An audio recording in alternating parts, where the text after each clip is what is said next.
Hello, everyone. Welcome to Wednesday, my favorite Wednesday of the whole week. This is Void Jumpers. I'm Jesse Keeter, and I'm really excited to be in the headspace in which we get to be in a space opera and I get to do cool stuff. I missed all of you terribly.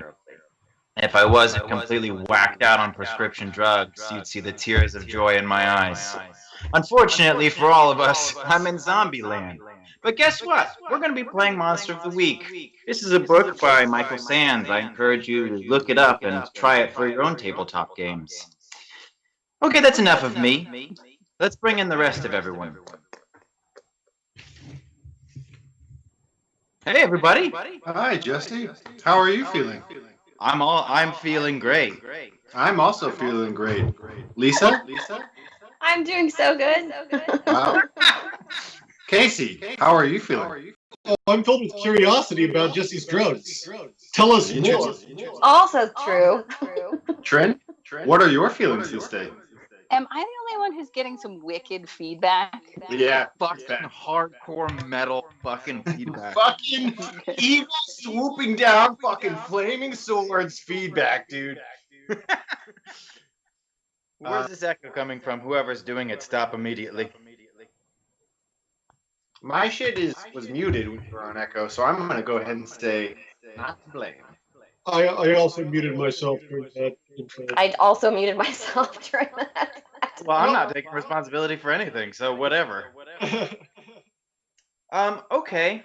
So I don't think we have any announcements this week other than in just a second I'm going to pass it over to Trin so she can tell us all about some really cool stuff that she's picked up being on the front lines of keeping us all sane and potentially alive. But game-wise, I don't think we have anything. Trin, before we get into this Board Jumpers thing, you want to hook us up with some knowledge? I do want to hook us up with some knowledge. I don't know how many of you watched the debate last night. I could not bring myself to actually watch all of it, so I only watched the highlights, or the lowlights, as the case may be. And in particular, I wanted to talk about a couple of things. Mainly about how our president refused to not only condemn white supremacists, but actually issued a statement that they have interpreted as a call to action. And one of the things that I have been preparing for in my job is, what do we do if white supremacists show up to harass and intimidate people at the polls? And we have been preparing for this scenario with the idea that it's better to be prepared for these things, but in general, that's not something we've had a huge problem with at many polling locations, which is not to say that there isn't a long history of voter suppression and disenfranchisement in this country, because there certainly is. But a lot of us have been working with the idea that, oh, well, this may happen, so we better be prepared for it. And I think after last night, a lot of the chatter that I'm hearing is, no, this is going to happen. It may not happen in every community, but it is going to happen, where people are going to show up and try and harass and intimidate people from being at the polls. So what I would say is that everyone, even if you are planning to vote entirely by mail, so you are only walking as far as your mailbox, write down the following hotline number. This is a national hotline that anyone who is experiencing any problems with voting or seeing other people experience problems with voting can contact this number. And the number is 866-OUR-VOTE. So that's OURVOTE. And one of the things that we are stressing with our volunteers when we train them, so the organization that I work with is training volunteers to go be a physical presence at the polls and hopefully be a source of de-escalation and those kinds of efforts. But one of the things that we're talking about is it's also necessary for people who are engaging that kind of work for their first reaction not to be to call the police, because calling the police can lead to further escalation and intimidation for some folks. And that would then serve the same purposes that some of these groups like the Proud Boys are trying to do.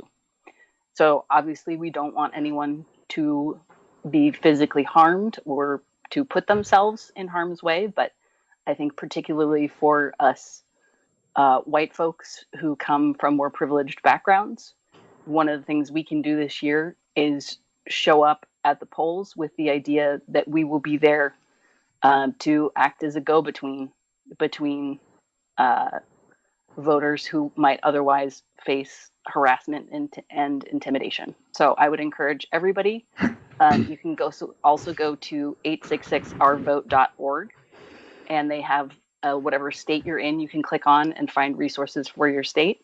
But I would just encourage you to Google election protection and your state and see what kinds of organizations pop up and how you can be involved in those efforts. Because I think we can all agree that no matter who we're voting for, and obviously I feel very strongly that no one should be voting for Donald Trump, and I think it's a travesty that a huge percentage of our population still will be voting for Donald Trump, that people's free and fair access to the ballot is a cornerstone of democracy, and that if we cannot guarantee that in this election, I think there will be a lot of people who will then try and get the election thrown as fraudulent. I don't want to take up too much time because I know in many cases I'm preaching to the choir, but I would say also managing expectations about election night itself. So this year we are going to have an unprecedented number of mail-in or absentee ballots that are being counted. And for counties and states that aren't used to conducting their elections that way, it will take many of them longer to process their results. So unless there is an overwhelming blowout, which, fingers crossed, but unless there's an overwhelming blowout, it will not be shocking or surprising to not have election results on election night itself. And that actually, depending on how close it is in certain states and how many mail-in absentee ballots are issued, we could be waiting as long as a week, hopefully not any longer than that.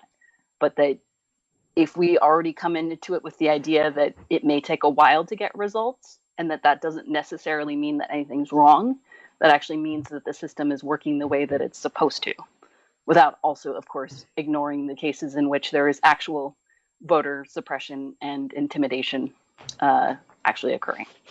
So I think that's my soapbox for the night. Thank you for sticking with it. I'm excited to get back to the more fun things, but we don't get to have the more fun things until we get rid of the really bad things. Well said. Yes, thank you, Trent. We're going to switch gears here and dive into Void Jumpers and all of us escape for a little bit, but I appreciate you just having this information, working so terribly hard to make sure that people know this information. Thank you, Trent. Truly. Also, everybody, listen to this lady. Please be smart. Do what you can. Okay. Let's all just take a second. I'm going to just look at each one of your faces and just remember how much I love being here with each of you. Let's take a deep breath together. All right, Mark, you want to let that fancy previously on roll?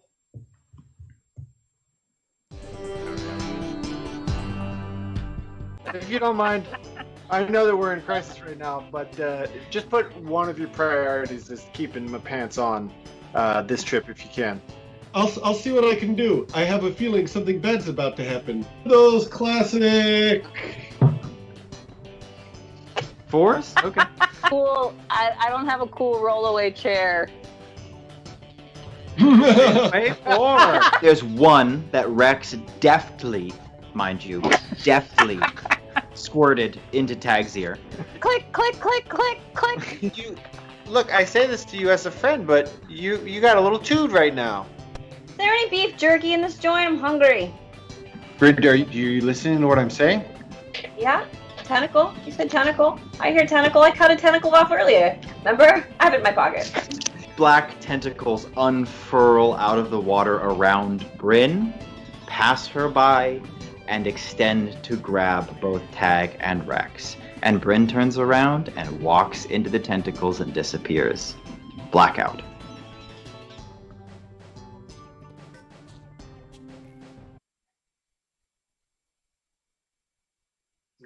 Oh yeah, definitely gonna need that. Sorry, I'm gonna apologize right now. Welcome back, everybody. So, A couple things. I guess we got a couple leftover +1s, Rex and Sam from chat. Use those when you need them. You're going to. I already need it. I should have used it last time.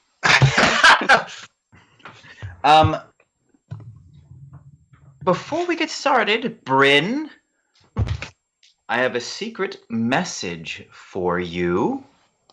I'm going to hand it your way. What? Please read. Do not share with the group yet. More of Let's that. let's look at her as she reads it. Try to glean what we can. Do you like me? Yes, no, maybe. Check one. It's only yes or more yes. There's no option. Okay. God. That is the filter through which you will be required to run all of your decisions at the beginning of this session and continuing forward unless something changes. Okay. Let's get into it, motherfuckers. Tag. Yes, I pull out 4 machine guns, fire them while I pull out 5 machine. How many machine guns do I have? I pull out all the machine guns. And you were about to say fire them wildly? At, Was that the wording you were going to use? That sounds bad. Maybe don't do that. Okay, Tag, you're laying on the ground, the ocean floor, looking at Bryn, who has just walked towards a tangle of black tentacles that is starting to emerge from the darkness. You're all very deep underwater, wearing very cool mech suits, carrying a little bit of extra gear that you picked up. Sam has just been lifted away by a long black tentacle. Rex, you're charging into the darkness to save him. What would you like to do? I'd like to fire one of my space harpoons at the thing that's pulling him away. Okay. I think it takes you a second to catch up to him, but the light on his helmet is a little beacon in the darkness, so you are able to follow him. You do catch yourself getting farther away from the party. So when you raise this weapon to fire, you are now isolated in a swirl of black tentacles. There seems to be a lot of them, and they're all moving around. But you're going to be shooting at the tentacle that is holding Sam. Please roll kick some ass. Yeah, I'm definitely not gonna accidentally puncture Sam. I hope. Come on, man! Are you serious? Wait. Okay, I'm gonna use my +1. And Okay. I get my 2 for that being kick some ass. So now it's a 7. wow. Okay, I got a little stat sheet written up for these harpoons. They do 3 harm and they are armor piercing. So, you shoot this harpoon, and it is a bolt of void energy that's been enchanted into a harpoon, which is, I think, the noun that I'm looking for. And it passes through the tentacle, which releases Sam, and he starts to fall towards the ocean floor at a floaty, watery pace. So there's no danger of falling here.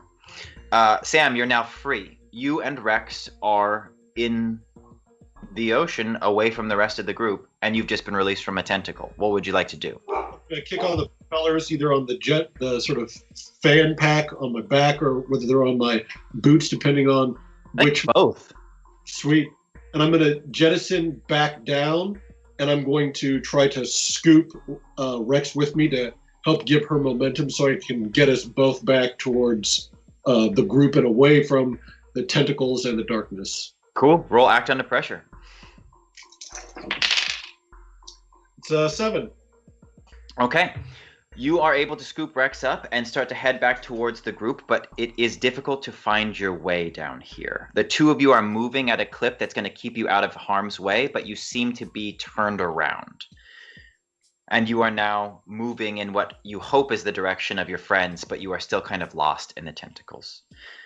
Tag, you are looking at Bryn, standing there in this curl of darkness. What do you do? Bryn, you're my best friend, and as of just recently, my bandmate. And I suspect that you and I are going to have some business to attend to, but gosh, I'm just going to delay it as long as I possibly can. And I know that I'm alone, and so I'm going to pop into the phase state and see if Puck within Sam, that magical energy, can be some sort of a beacon so I can see where they are and come to meet them halfway on their way back. Yeah. The ability to see into this place is second nature to you, so that's not going to require a roll. When you flip over, it's like you're in the eye of a tornado, and you can just see the Malice's signature all over these tentacles, and they are swirling around you in this thick cloud. And it's not just you. You can see that they extend for some way. They are so thick you cannot see through them to the source of where they're coming from. But over to the right, you do see Puck. And I think that he's flying T-pose style, just soaring through Sam? Puck. Just soaring through these tentacles, aware now that you can see him and waving at you. You are aware that you are seeing the phase state. Sure.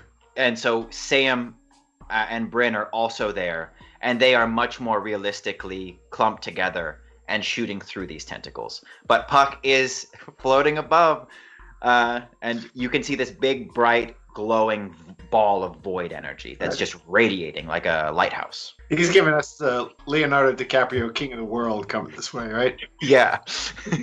Lips, he says, say hello to Luke, Mika, Zaza, Zip, Big Mike, Serios, and Hank.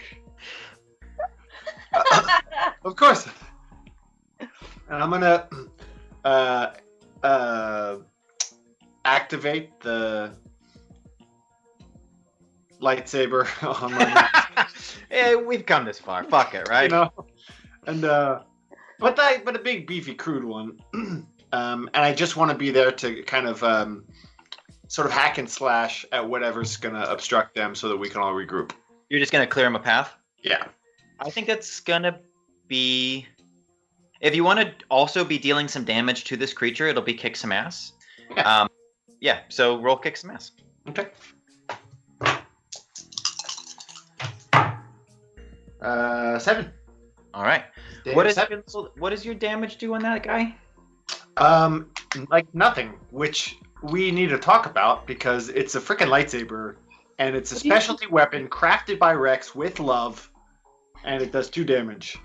2 Which harm. is It bypasses armor and magic, which is important in this, and you get to use it without penalty underwater, okay? That was the trade-off. But you deal 2 damage, and you are just lopping off tentacles as they are flipping around. You cut off quite a few of them. The reason it's only doing 2 damage is there seems to be so many tentacles the creature doesn't seem to mind. But you do clear a path. But right before they reach you, you are struck in the legs. You take 2 harm. It is not armor defeating. And all of these suits, as a bare minimum, provide 1 armor to you guys. If you have more armor than that, it's, you get your higher version of it. This is just a blunt blow of a tentacle hitting you in the legs, and it knocks you onto your back. So this doesn't replace our armor. Nor does it stack with our armor. I guess whatever's higher. Right. If you didn't have armor to begin with, this would give you a 1 at least. But Okay. I think you have invincible or something, right? But that's protection against magical damage, so it looks like that would not do anything here. Right. This is me getting whooped with some. Yeah. Yeah. Okay. So I'll take one arm. Okay. And you fall to your back, but at that moment, Sam, you and Rex slide into this little ball of light where all of your flashlights have now given you a bubble of visibility, and you're now standing above Tag. Bryn, you see them coast in after Tag does some handy-dandy lightsaber work, and you see all 3 of your friends staring at you. The tentacles are surrounding you in almost a loving way. What do you do? It feels like a game of hide and seek. And I'm gonna throw an ice wall up between all of us, like Okay. blocking me from them. Okay. So You've already thrown up an ice wall in your heart, Bryn. It's not necessary to do one physically. Maybe don't stick your head in with a bunch of sharks next time, and I won't have. Now you want to bring that up? Now? We're past that. this is as the ice is forming. They're just like shouting over it. Brent, you're Goodbye! going to I roll. turn on my boosters just a little bit to like get at the last word above this.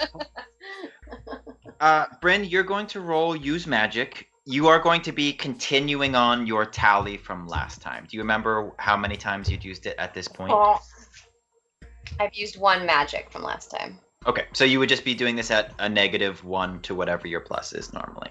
-1? Okay. Oh, What's yes. your weird? It's +2, so I'm at a +1. Yeah.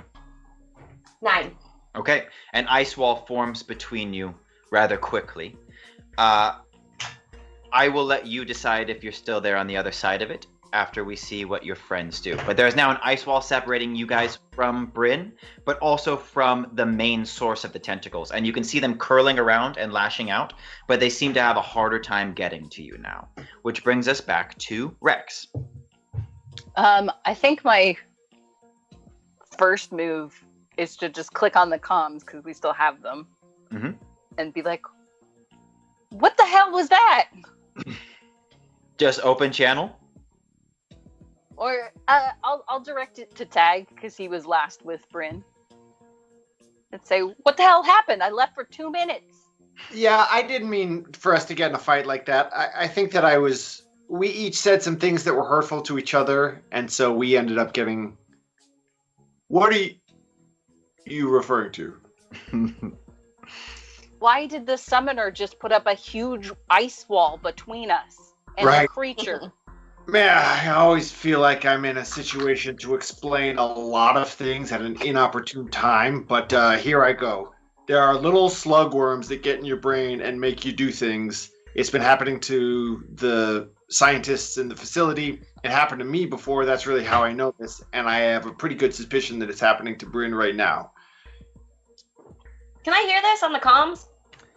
That's up to them. I think that you guys are able to have whispered conversations or open conversations, so I will leave that up to the party. I would say since I specified that I'm just talking to Tag. Okay. She's in Tag's DMs.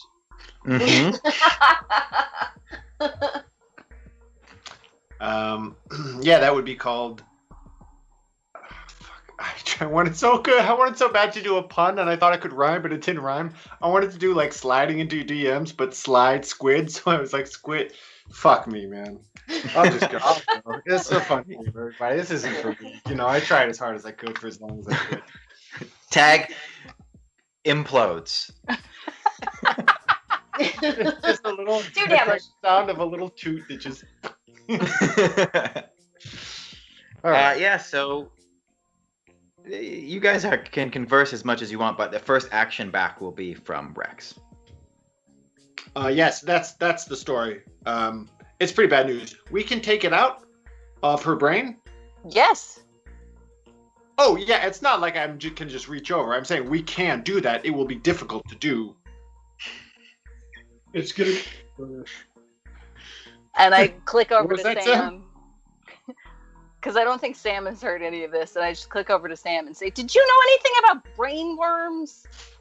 Yeah, we watched that happen on the videos. Oh, yeah. Yeah. So That's okay. It's been a really traumatic Yeah. couple hours. I understand, Rex. You can't punch a brain worm, and so to you, maybe it doesn't really stick in the brain as much of an enemy. But well, actually, you can. You actually did punch a lot of these worms in an elevator. Oh, yeah. I did do that. I'm not here to blame anyone, but I do think that we should, go get Bryn back and fight this thing. Okay, yeah, we should do that. Fine. Okay, great, good. So Rex, what do you do? That is a great question. I don't know what to do with an ice wall. You'll be able to get around it. The way that I see it is you're just in water. So it's like she can form it anywhere. And so it just spreads. For all you Overwatch fans out there, it's kind of like May's ice wall.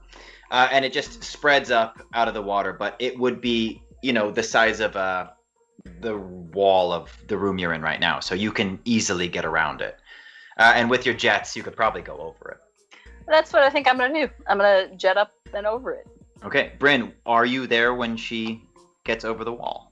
No, I rode that squid like a sea-doo and got out of there. Okay, roll. You're gonna roll act under pressure, Bryn, just to see how well you are hiding. Is that cool? What's cool? That's a 10.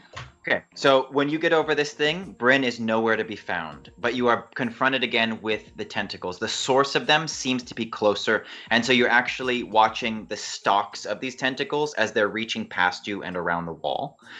You cannot see exactly where that is coming from, but there does seem to be a very, very large creature looming just outside. It does not have any other limbs besides these tentacles, and you do get the impression that it is squid-like.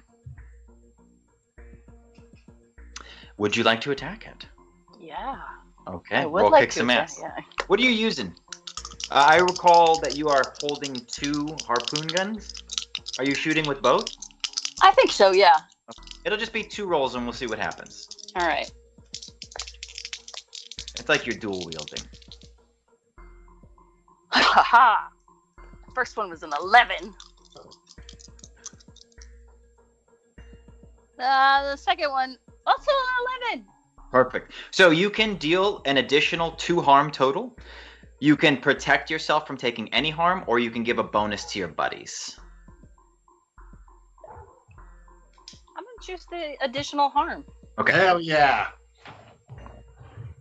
Let's really hurt this thing. Okay, you shoot these things, and they blast through several tentacles on their way, and black ichor just starts to cloud in front of you. But you feel this tremor pass through all of them as both of those bolts stick home in whatever it is that's just outside your vision.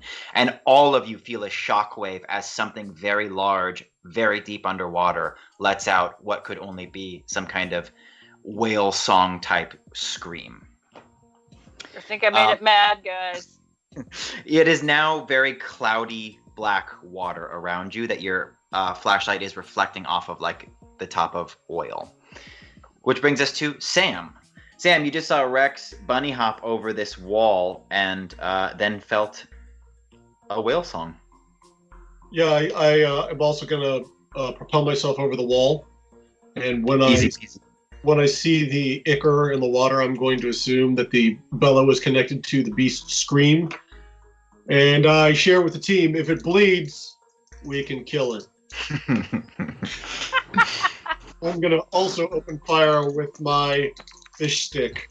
Okay. That's an 11. Cool. You want to do additional damage? 7, 11, 11, 11. It's about time, right? Good time to say we're being sponsored by 7-Eleven tonight. So go and get your Slurpees. And thank you so much. Curbside Slurpee pickup. You want to deal additional harm, protect yourself, or give your buddies a hookup? Additional harm. Okay. This train rolling. Do what Rex would do. See, I expected this because you guys have just nuked my bosses in the past, so this one's a bit pricklier. However, as this harpoon passes through several more tentacles and thuds home again, you are treated to another one of these screams underwater. And you can see that many of the tentacles appear to be damaged. They're moving a lot more sluggishly in the water. There are fewer of them, and the ones that you can see all seem to have been either chopped or punctured. And so the injured tentacles are now starting to dig into the sand and flex as though they are pulling something forward.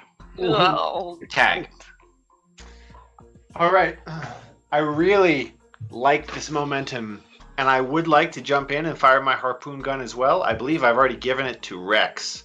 So instead, I'd like to paint you a picture of a kind of underwater mech suit Charlie's Angels motif. I'm gonna also propellers on, bunny hop over the ice wall, land right behind them. I sort of see Sam and Rex kind of back to back firing. In like really great poses, yeah. Yeah. Awesome poses, guys. And I say that as I come down, I go, awesome poses.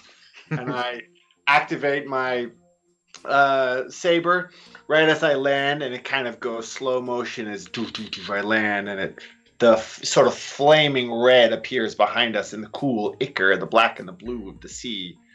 And then I'm going to just leap off again and try to kind of use myself as a jousting stick. Fuck yeah.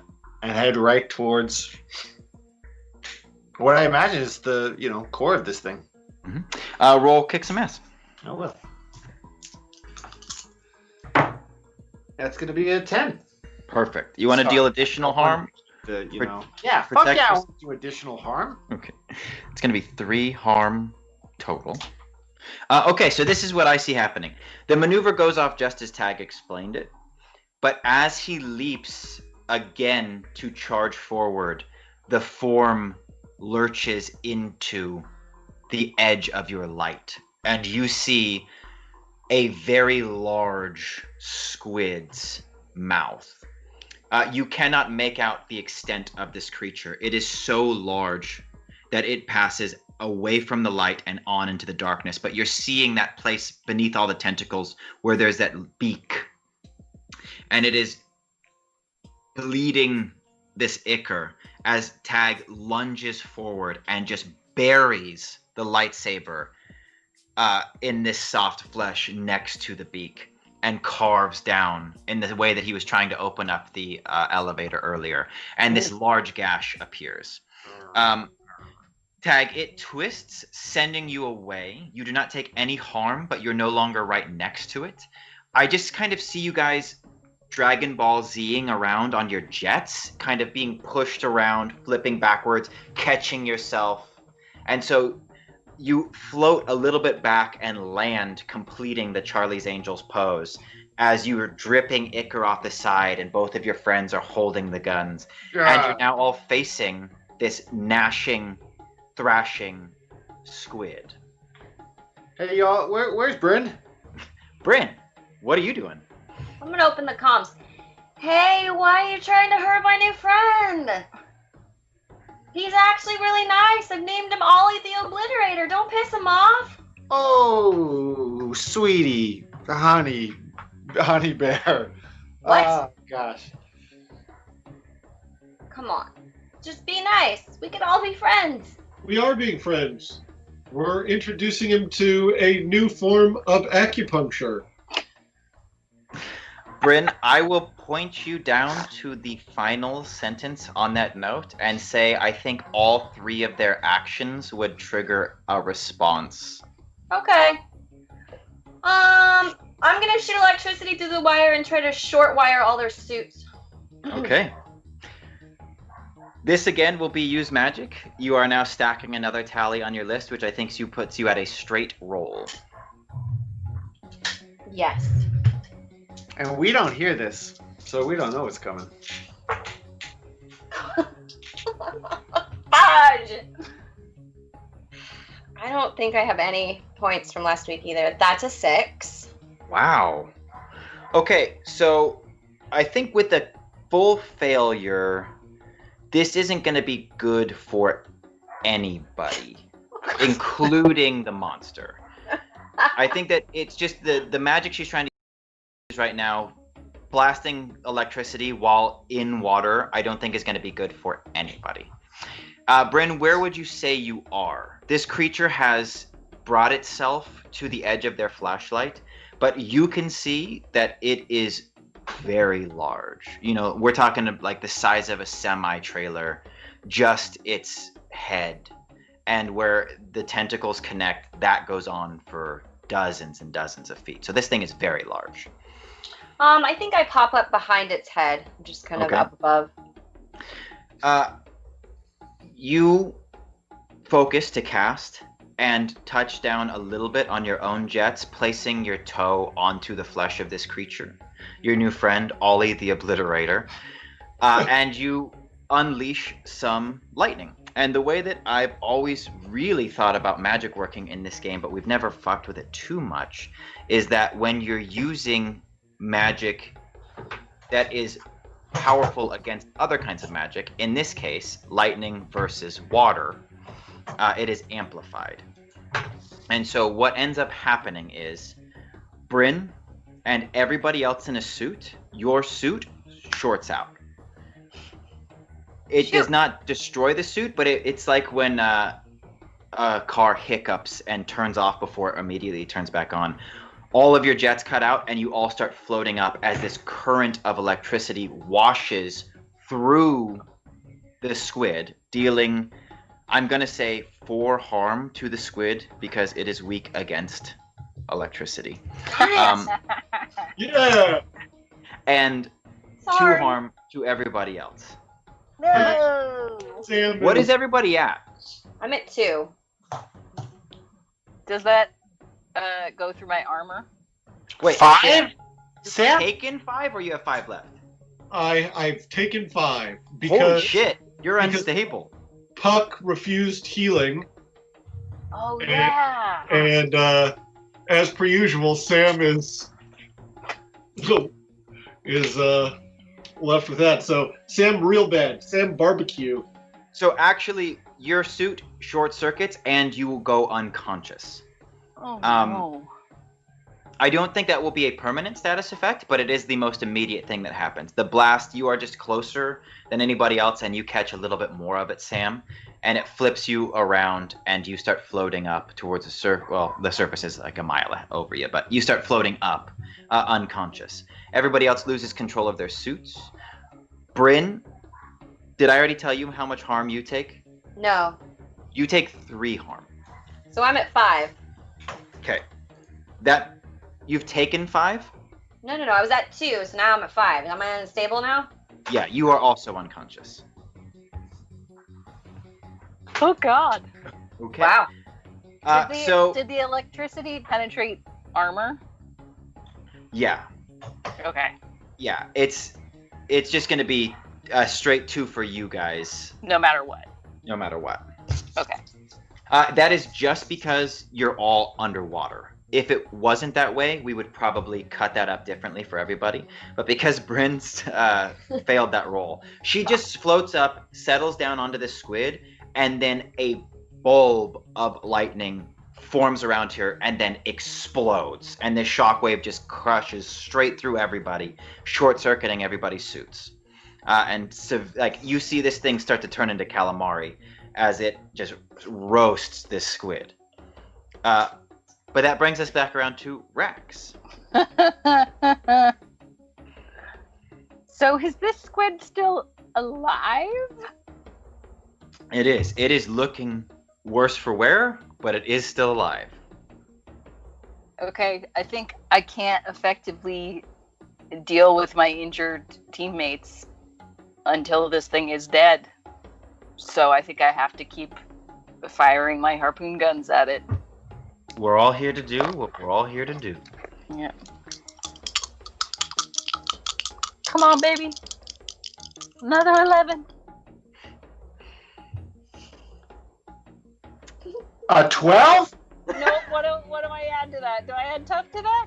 Tough. Okay, then that's an 8. Oh, you should also be getting an additional +1 for Know Your Enemy, because this is a corrupted creature.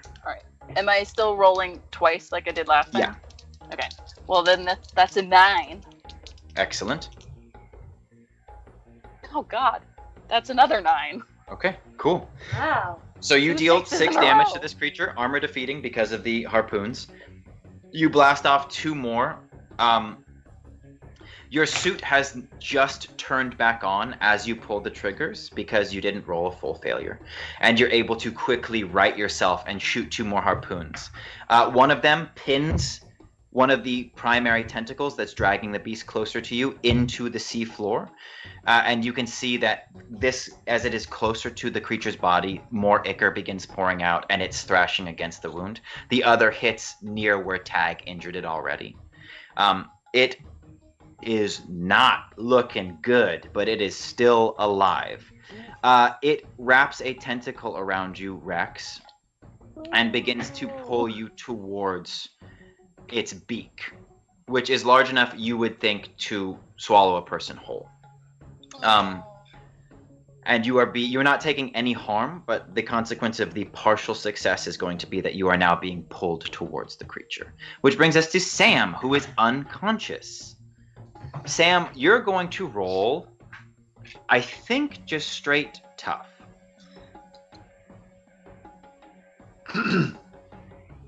Kamea. You got this. Yeah. Maya. Next Not time. a 4. Is it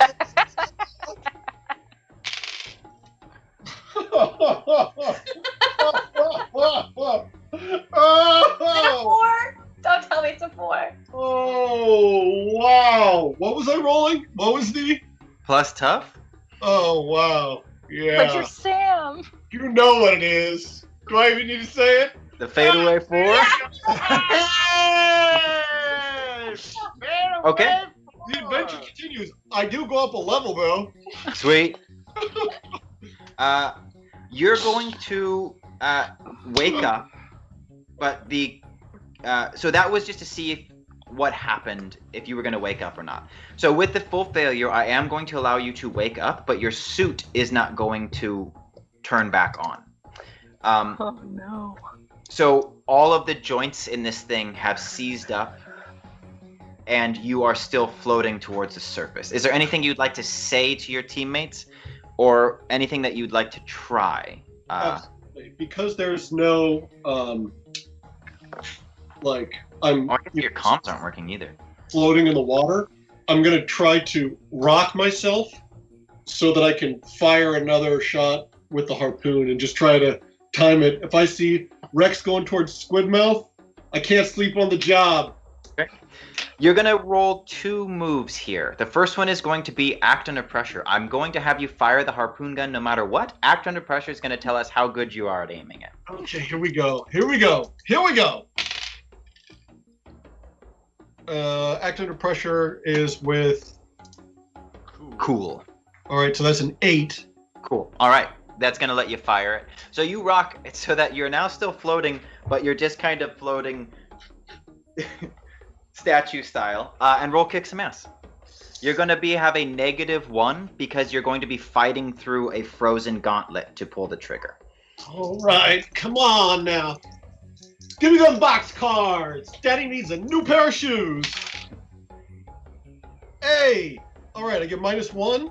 Mm-hmm. I'm gonna. Is 10 the one where I get bonus stuff? Yes. Okay, then I'm going to go ahead and use my +1 that was given Excellent. to move this 9, minus the 1, plus my tough, plus the 1 to a 10. Perfect. Yeah. You want to deal additional harm, give one of your friends the hookup, or protect yourself?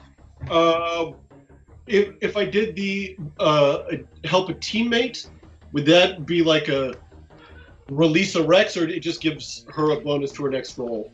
I think because you want to help Rex, we can give her a +1, and then we'll give her a chance to have an action to save herself, in which she will get a +1. So you'll be basically granting her like a free move with a +1. I do that. Okay, and I think you do that by shooting the tentacle that has her, which stops it just long enough to give her a chance to free herself. Yes. Before we go to tag, Rex, you want to get out of this thing? Yeah, hell yeah. I think it's just like using your elbows while you have 2 harpoon guns in to just wrench it away from you. So it's just going to be plus tough, and you get an additional +1.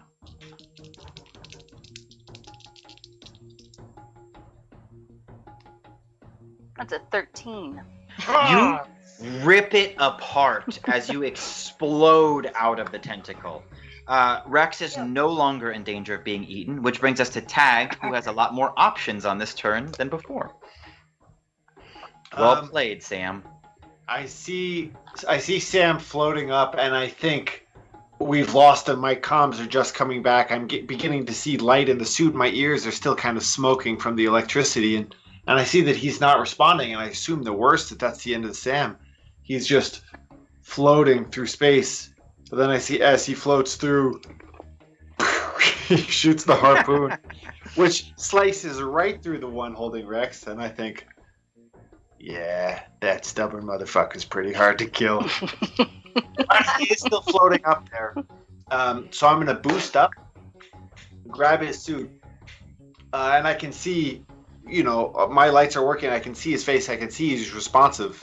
The comms aren't working, and I noticed that on his suit, the electricity has actually physically, I could just still see the currents running through the suit, that there's been some sort of circuitry jam. So I'm just going to start smashing it again and again, trying to just knock the piece back into place so that that electric cycle can complete itself and his suit can reactivate. Percussive maintenance. Percussive maintenance. Actually, the mechanic, I'm hoping that this is a stabilizing move for Sam that I'm making, and that's the flavor for it. Sure. What do you mean by that? That he's still unstable. Oh, yeah. So, yeah, I'm just going to have you roll plus sharp to be interacting with this machinery. Okay. But, yeah, I think getting this thing back on is going to stabilize Sam. Great. It's what it's built for. It's built to protect you guys in these horrible, horrible conditions.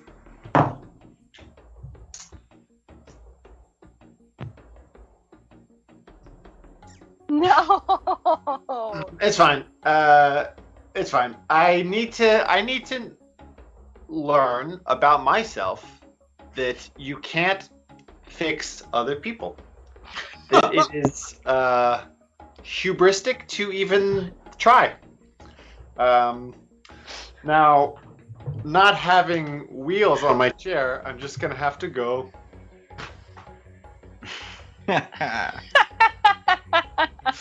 All right, so Tag is smashing this button underwater in this slow motion movement, trying to get the suit to jump back to life. Sam, you're floating there, frozen in the suit, looking at him, and you can see past him as the creature looms up out of the water and reaches tentacles towards you. And you have no way. Tag, you just see Sam yelling in the suit. You think he's saying... I know, I got you, buddy, I got you. There's a thing, I'm fixing it. And the tentacle wraps itself around the both of you, squeezing you together, and starts to pull you two back towards the beak. Sam, unfortunately, your suit has not turned back on. And you are starting to feel that it is also your source of oxygen as well as mobility. And the time pressure is very real at this point. Bryn, you've just rocketed yourself with some lightning and knocked yourself unconscious. So you're going to roll plus tough just to see if you're getting back on your feet. 9. Okay. You open your eyes to a suit that is no longer functioning. It seems, like Sam's, to be in some kind of paused startup mode, and it's not clicking over. But you can do what you want to with a limited mobility because your joints are frozen in place, but you are back awake. Can I still cast magic? Yes. And the squid is really injured? It is very injured. Kind of my fault. No! There, don't you dare, Lisa Coronado. Do it, Lisa. Do it. Bryn, no! Resist! Resist!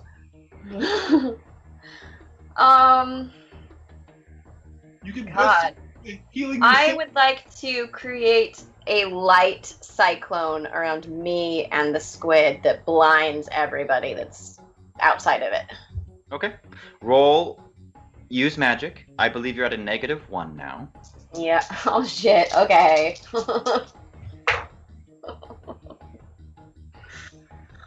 For the -1, that's a 6. Okay, cool. So, you will have a choice then.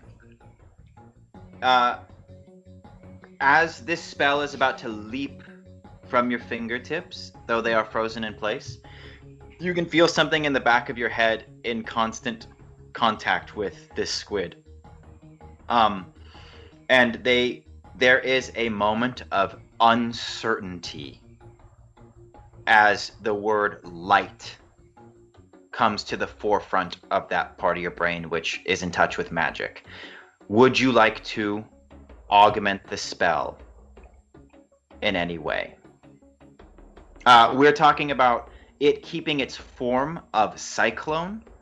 You will be changing the keyword light to something else, if you'd like to. It's not apprehension that is coming from this beast, but it is uncertainty. You mean changing the word light? Yeah. Fire. Okay. So, because water, you are very that deep happens. underwater, you start to release fire in this fear state as its uncertainty translates to your uncertainty. And you do what you always do when you're afraid and in trouble, and you reach out for fire. And you try to shoot a cyclone of it into the water, and that doesn't necessarily look the way you think it's going to. What ends up happening, though, is a pull of magic that starts from you and extends outward, churning the water as you begin to heat it very, very, very quickly. And boiling water is now swirling outwards from you. You take 1 harm as the metal of your suit starts to heat up and you cannot move away from it. And this churning, boiling cyclone is now expanding very quickly. The squid takes 2 harm. It is in the cyclone. So as this thing continues to grow, if it does not stop, it will continue to do damage to the squid. You feel the magic leave you. It is now just its own spell that has gone out of control.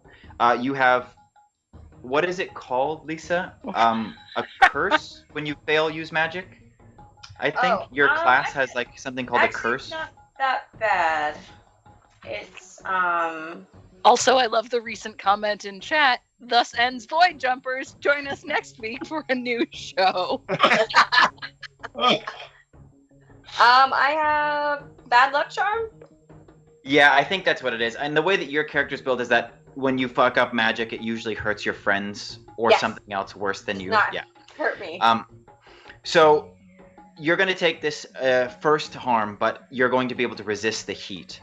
And now, moving into the next phase of combat as we reach the top of the order, everyone is going to need to take an action or they will begin to start taking harm from this cyclone. It's like one of those tornado tubes, you know, that you used to have. It just looks like that coming out of Bryn. And it is shining in a way as though the residual keyword light was attached to it. And so you can actually see a lot better. This squid is recoiling, but stuck in this cyclone. Rex. So Sam and Tag are still being pulled towards this cyclone. Everybody is. Everybody is. Everybody Sorry. is.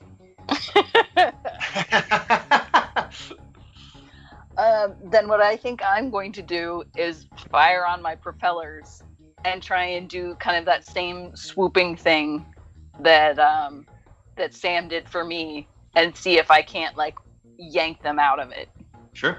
and take them with me. Act under pressure. You're gonna need to have a full success to save them both.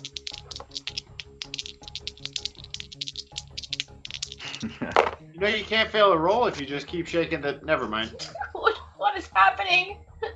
Oh, I have leveled up. Don't forget to mark your experience. Oh yeah, good call on the marking experience. So you swoop for. I'm just assuming this is a failure. You swoop Well, wait, hang on. With my plus, what? That's plus plus tough. cool. Plus cool. Damn it! I'm not very cool. I'm tough, but I'm not very cool. Yeah. So you swoop forward and you do in fact grab a hold of Sam and Tag, who are still being pulled towards the beak of this creature, and Sam's suit is not on. You are able to get a firm hold on the both of them, but you are unable to free them. Nothing bad happens immediately, but all of your momentum from the jets is arrested, and you are now being pulled with them. You can let go if you choose to, but you are now holding your friends and moving towards the squid and the cyclone. Action. #Rex, let's not start a new show mid-autumn. Aw. Thank you, Merc. Sam, you are starting to suffocate and your suit is not working. What do you do? I know that I'm kind of removing all of your physical options here, but like, I think that you can feel free in moments like this where that kind of ability is taken away to make narration moves, I think, you know, to step outside the character and affect the space as well, I think. Okay. I don't want to just take you out of the fight. I mean, you're in a tough spot, but I want to encourage you to, like, do something weird. Okay. So we've just collided with Rex has just collided with us, Mhm. and me and Tag are basically. Are we face to face? Are we side to side? I think you're face to face. You're like face plate to face plate. And you can't communicate because your mic is off. So you're both just like yelling at each other without being able to hear. Okay. And I'm running out of air, and I can't move. Yeah, but we really want you to feel free to make narrative choices. And I can't. You know, we don't want to take you out of the fight. I can't communicate. Okay, well, I think we know there is one person left that I can communicate with, Mhm. and I don't really want to, but I also don't really know what else to do, and so The way I see your relationship with this entity evolving where we're at now, I think coming back to this lab and having these memories and sharing them with each other, and also learning the predicament that you guys have been in, and also both of you giving space to the other in a way that you've had to fight for before, I think you said you leveled up. yeah.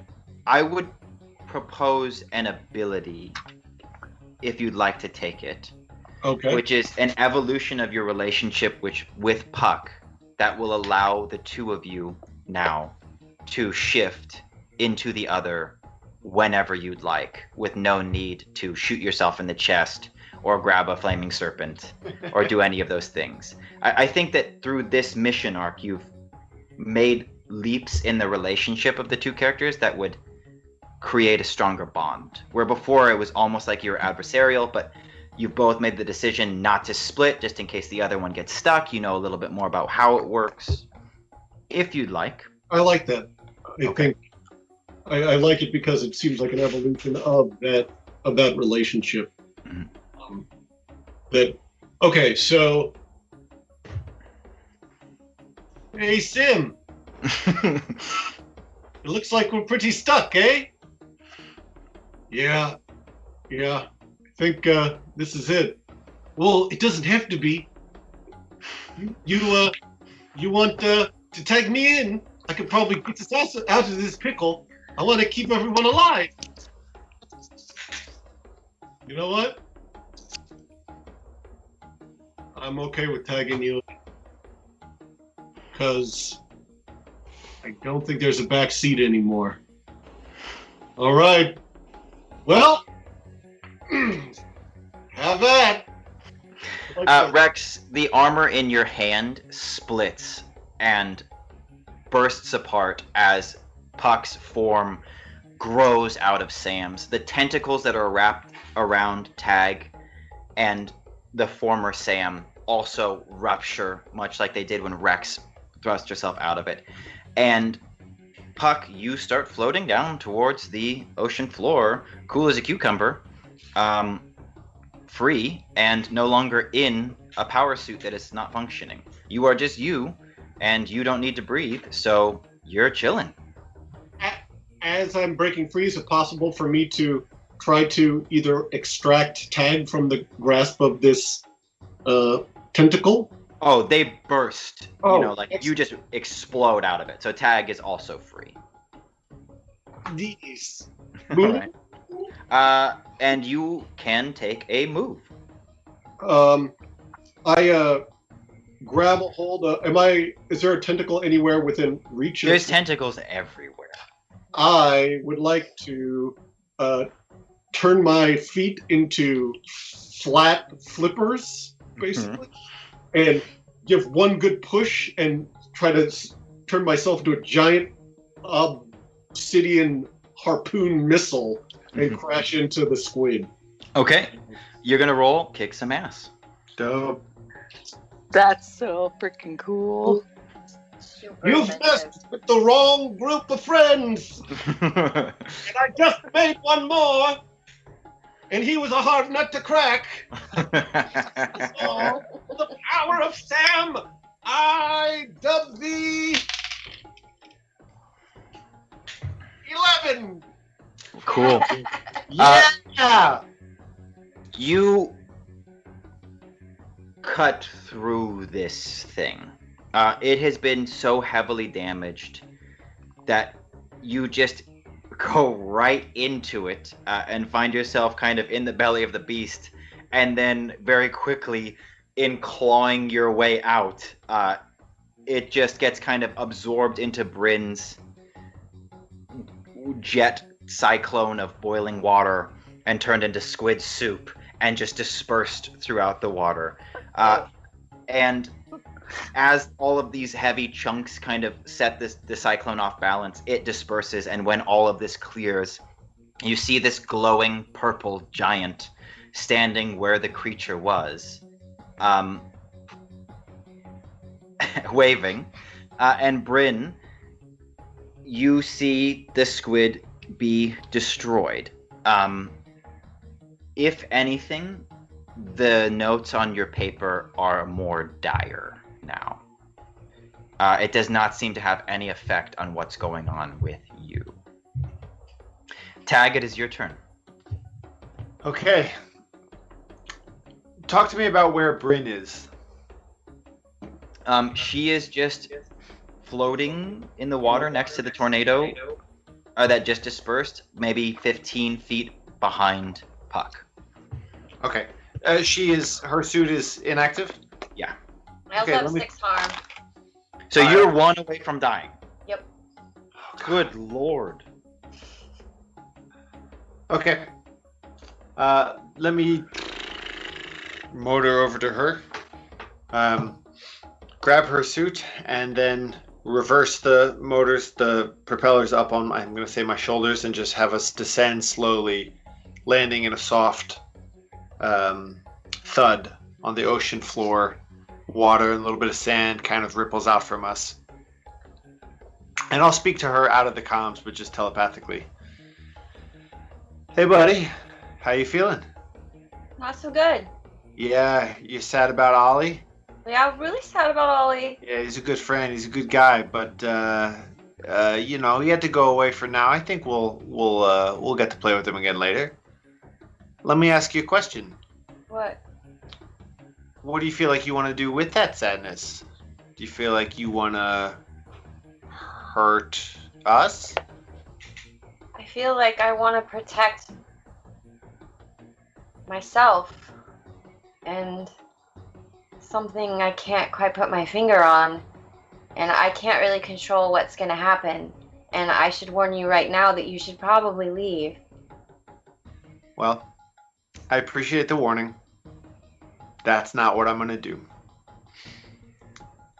I don't think that this is going to hurt.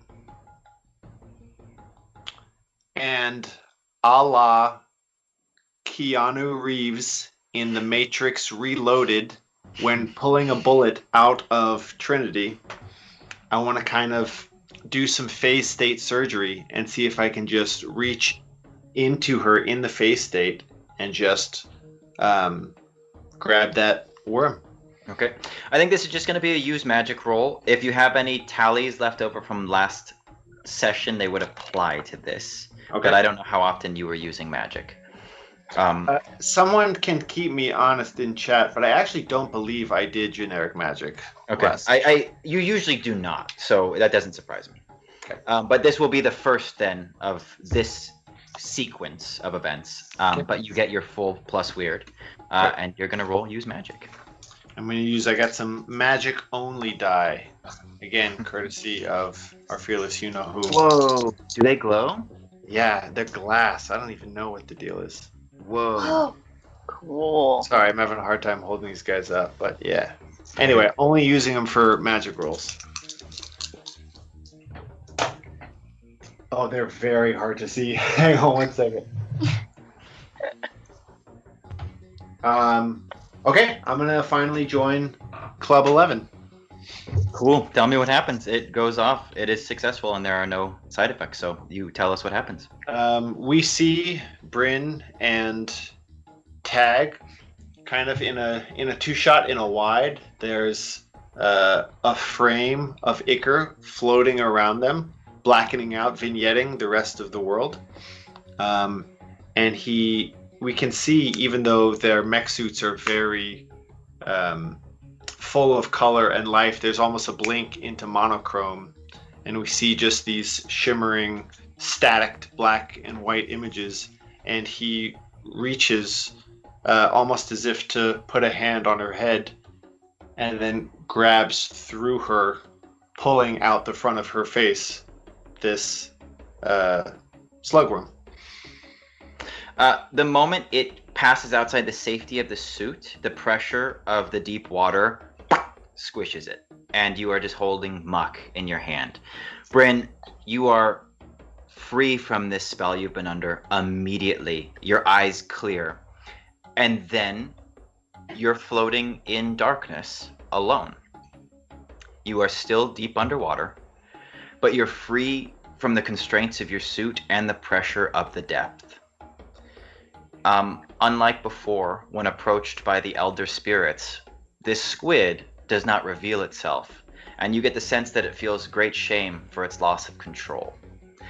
Unlike the other spirits, the effect of the Wiggly Boys seems to have affected the elder spirit, much like you've heard Sam and Puck describe their time in limbo when not occupying real space. It seems that this squid was aware of what was happening, but could not do anything to stop it. From the darkness, one of the tentacles reaches out, but it is not black. It is just a very clean blue. And it kind of drifts there, floating in front of you, as though offering itself for a moment. What do you do?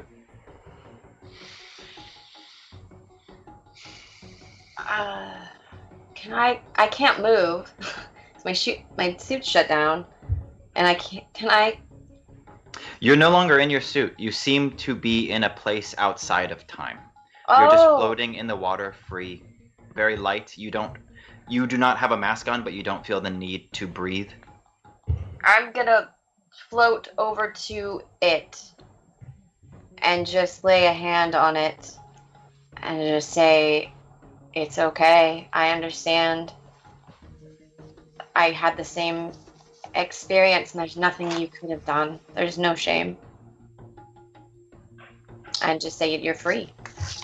The tentacle relaxes, and you see for a moment in the darkness outside of where you were able to perceive this thing, the creature glow blue and dust and just disperse into the water. And then you are back looking at Tag, and though your arm is still frozen in this useless suit, your staff, which I assume you always have with you, is clutched in your hand, and one of the gems glows a bright blue, and you now have the ability to summon the Elder Squid. Your suit is still malfunctioning, but you are no longer in need of that piece of paper. Would you like to tell your friends what it said? Yes. It says, "Nothing is wrong. No one is allowed to interfere with my conversion. I care about my friends and will try my best not to harm them, but I will defend myself and the converted elder. Which, honestly, I tried really hard not to kill you guys, but my spells all malfunctioned. You totally nuked yourself. Look, I've had a Not slug wound in intentional. my brain. It's how it goes. I no hard feelings. Okay, so all of you are on the ocean floor. There is no longer the danger of the elder squid. It has been vanquished. You are near the lip of the canyon, which leads down to the rift, as was described to you by Gwenig. Puck, you are in an interesting situation. You have the ability to change back into Sam if you wish, but you have destroyed your suit, so I do not recommend you do that underwater. But to each their own, I suppose. What is everybody's... How much harm can everyone take before they die on the floor of the ocean? 1 for Bryn, 3 for Puck, 4 for Tag, 4 for Rex. Excellent. Okay. Oh, how the turntables, everyone. Okay, so Bryn's suit needs to be fixed, but I don't think that takes very much time at all. Tag, you're able to identify the problem that you saw on Sam's, and outside of the stress of combat, you're able to just punch this thing until it turns back on. Oh, God. Bryn, your comms come back to life, and I the think first that breath I you take are please. identify what's happening with her suit, and then I look over at Rex and I just kind of let her know and give her the opportunity to be the one to deliver the hammer. She's a better smacker than me anyway. You sock the suit a mighty blow, Rex, and it turns back on. You guys are now standing at the lip of the canyon, and I have something prepared. You can just make out a faint blue glow far below you. The walls of the canyon are very steep. Would you like to travel to the rift? Do we have any kind of med packs with us? Our summoner is about to die. Can I heal myself with my last breath? You can. You can use magic to heal yourself. You will have a -2. The effects will be different because you're using a healing spell on yourself.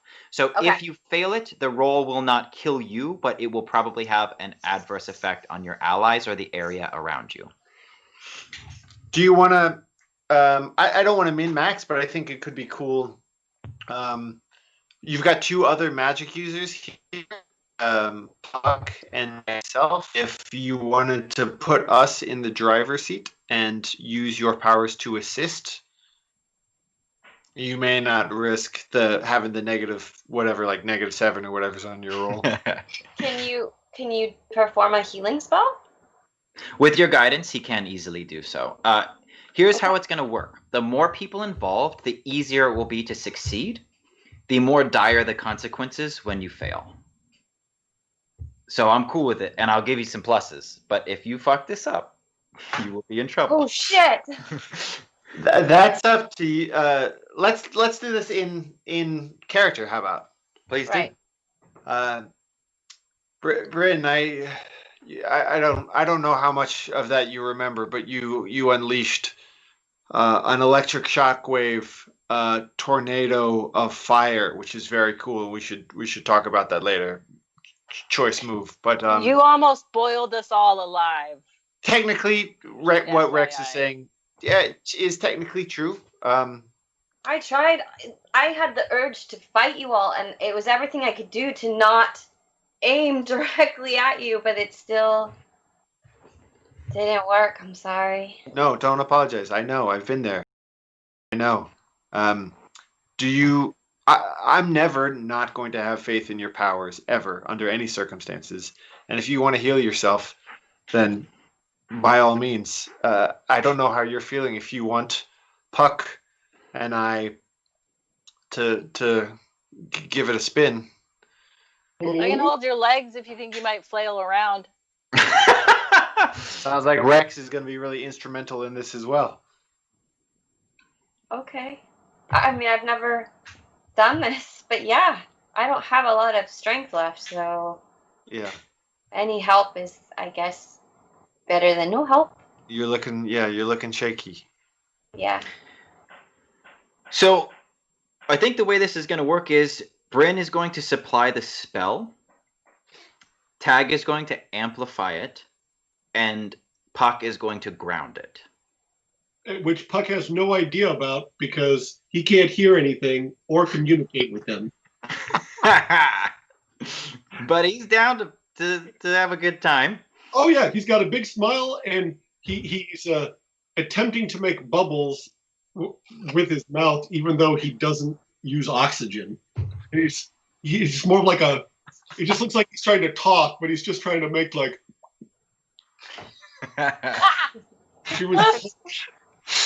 Okay, so here's what's gonna happen. Tag, because you're gonna be the one who's really the crux of this. You're going to use magic. Bryn and Puck, you're both just going to roll plus weird, and we're going to use help out.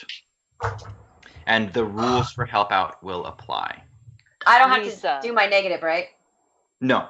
Also, Tag, you can just roll first to see if anybody needs to help out. Because if you roll a full success, you don't need any additional rolls. Rolls only, and I'll let you take that roll back, Lisa, because you didn't know this.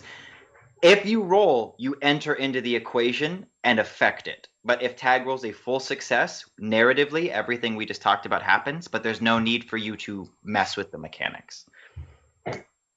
You will be taking a -1 because of the one previous use of magic. Correct. There's my life on the line. It's not a big deal. No pressure.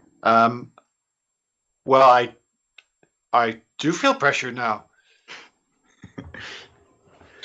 It's okay. Think of our band. Oh yeah, Snakes on a Brainstem. Yep. We got to show them that we're more than just a one-trick pony. Right.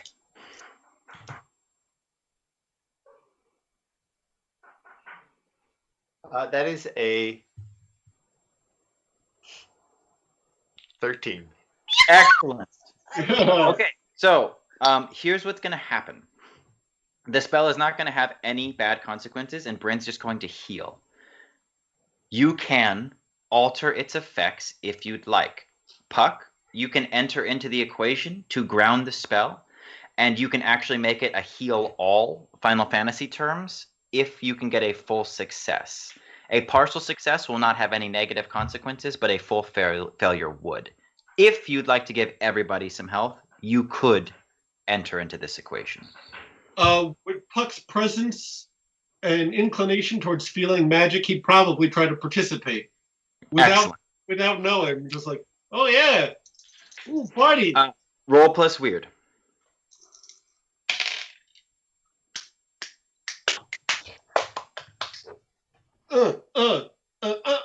That's 14. Okay. Oh, beautiful. It feels so good.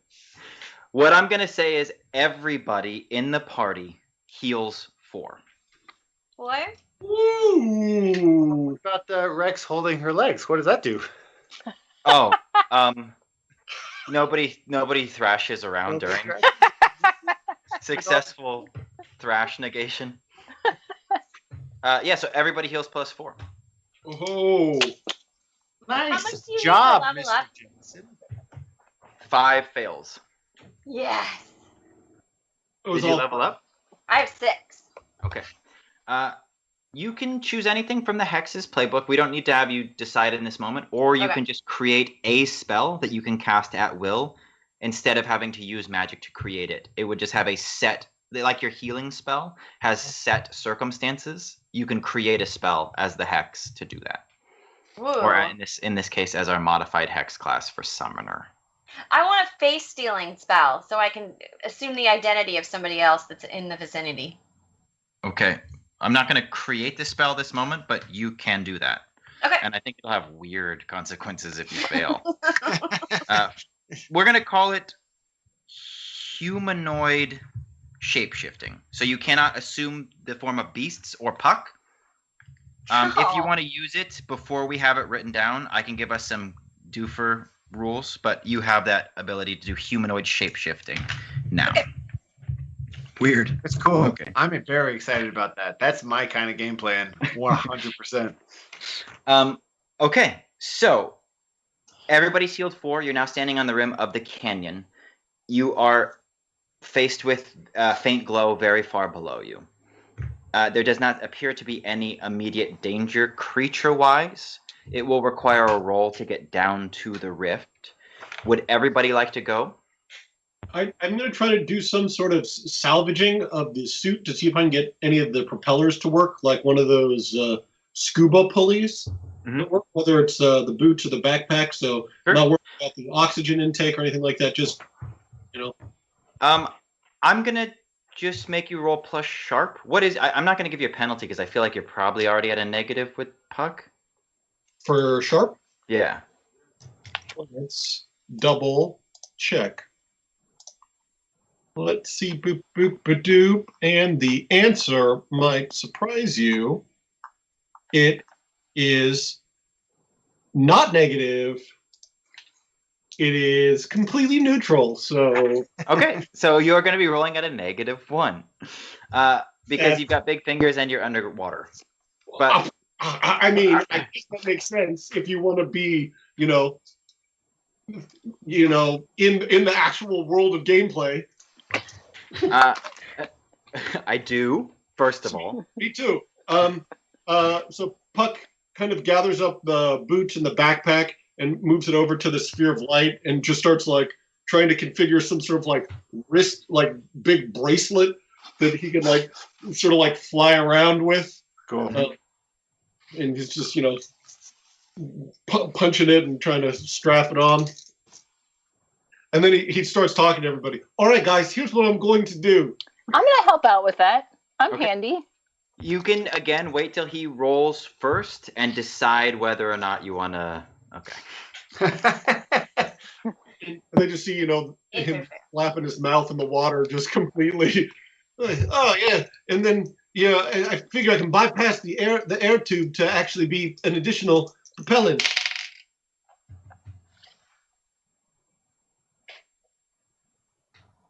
Well, right now, with that -1, it's a 6. Okay, so Rex, you can help out. If you get a partial success or a full success, you can give him a +1 and bump it up to a partial. But you are opening yourself up to consequences. All right, and help out. What's that? What's the plus for that? It's a plus cool. Plus cool. All right. You can do it. That thankfully is a 7. Okay. All right. So here's how it's gonna work. As you are both now in partial success territory, this device is going to work exactly as you see fit. But I will have the ability to one time knock down a success to the lower level when you are using the device. So if you're using it to escape, one time I will be able to, if you roll a partial success, drop you to a failure. I'm going to mark myself for Scuba Scooter. You can drop me 1, or you can drop me a full partial success to A full bracket. wow. That's But- scuba scooter. The scuba scooter. Sabotage the scuba scooter. But it will do whatever you think it can do. Well, am I confident in it, or am I aware that it's pretty makeshift? It's one of those things where you're like, man, this thing works really good, but this one piece is going to give out any day now. Well, Timing belt. It's like when you build an IKEA thing, you get to the end, you're like, that looks great, but there's one piece left over in the box. It's like, where did this go? all right. Well, while we're at it, I'm going to go ahead and take part of the helmet and wedge it on top of one of my shards so I can have a light as well. It's just Okay. like a little tiara. Okay, so if everybody's going down to the rift, everybody's going to need to roll Act Under Pressure. Hang on 1 second. I've just been inspired by all this mechanical work. We do have the remnants of a busted suit here. I'd like to try. So I've got this, bolt blade on one arm.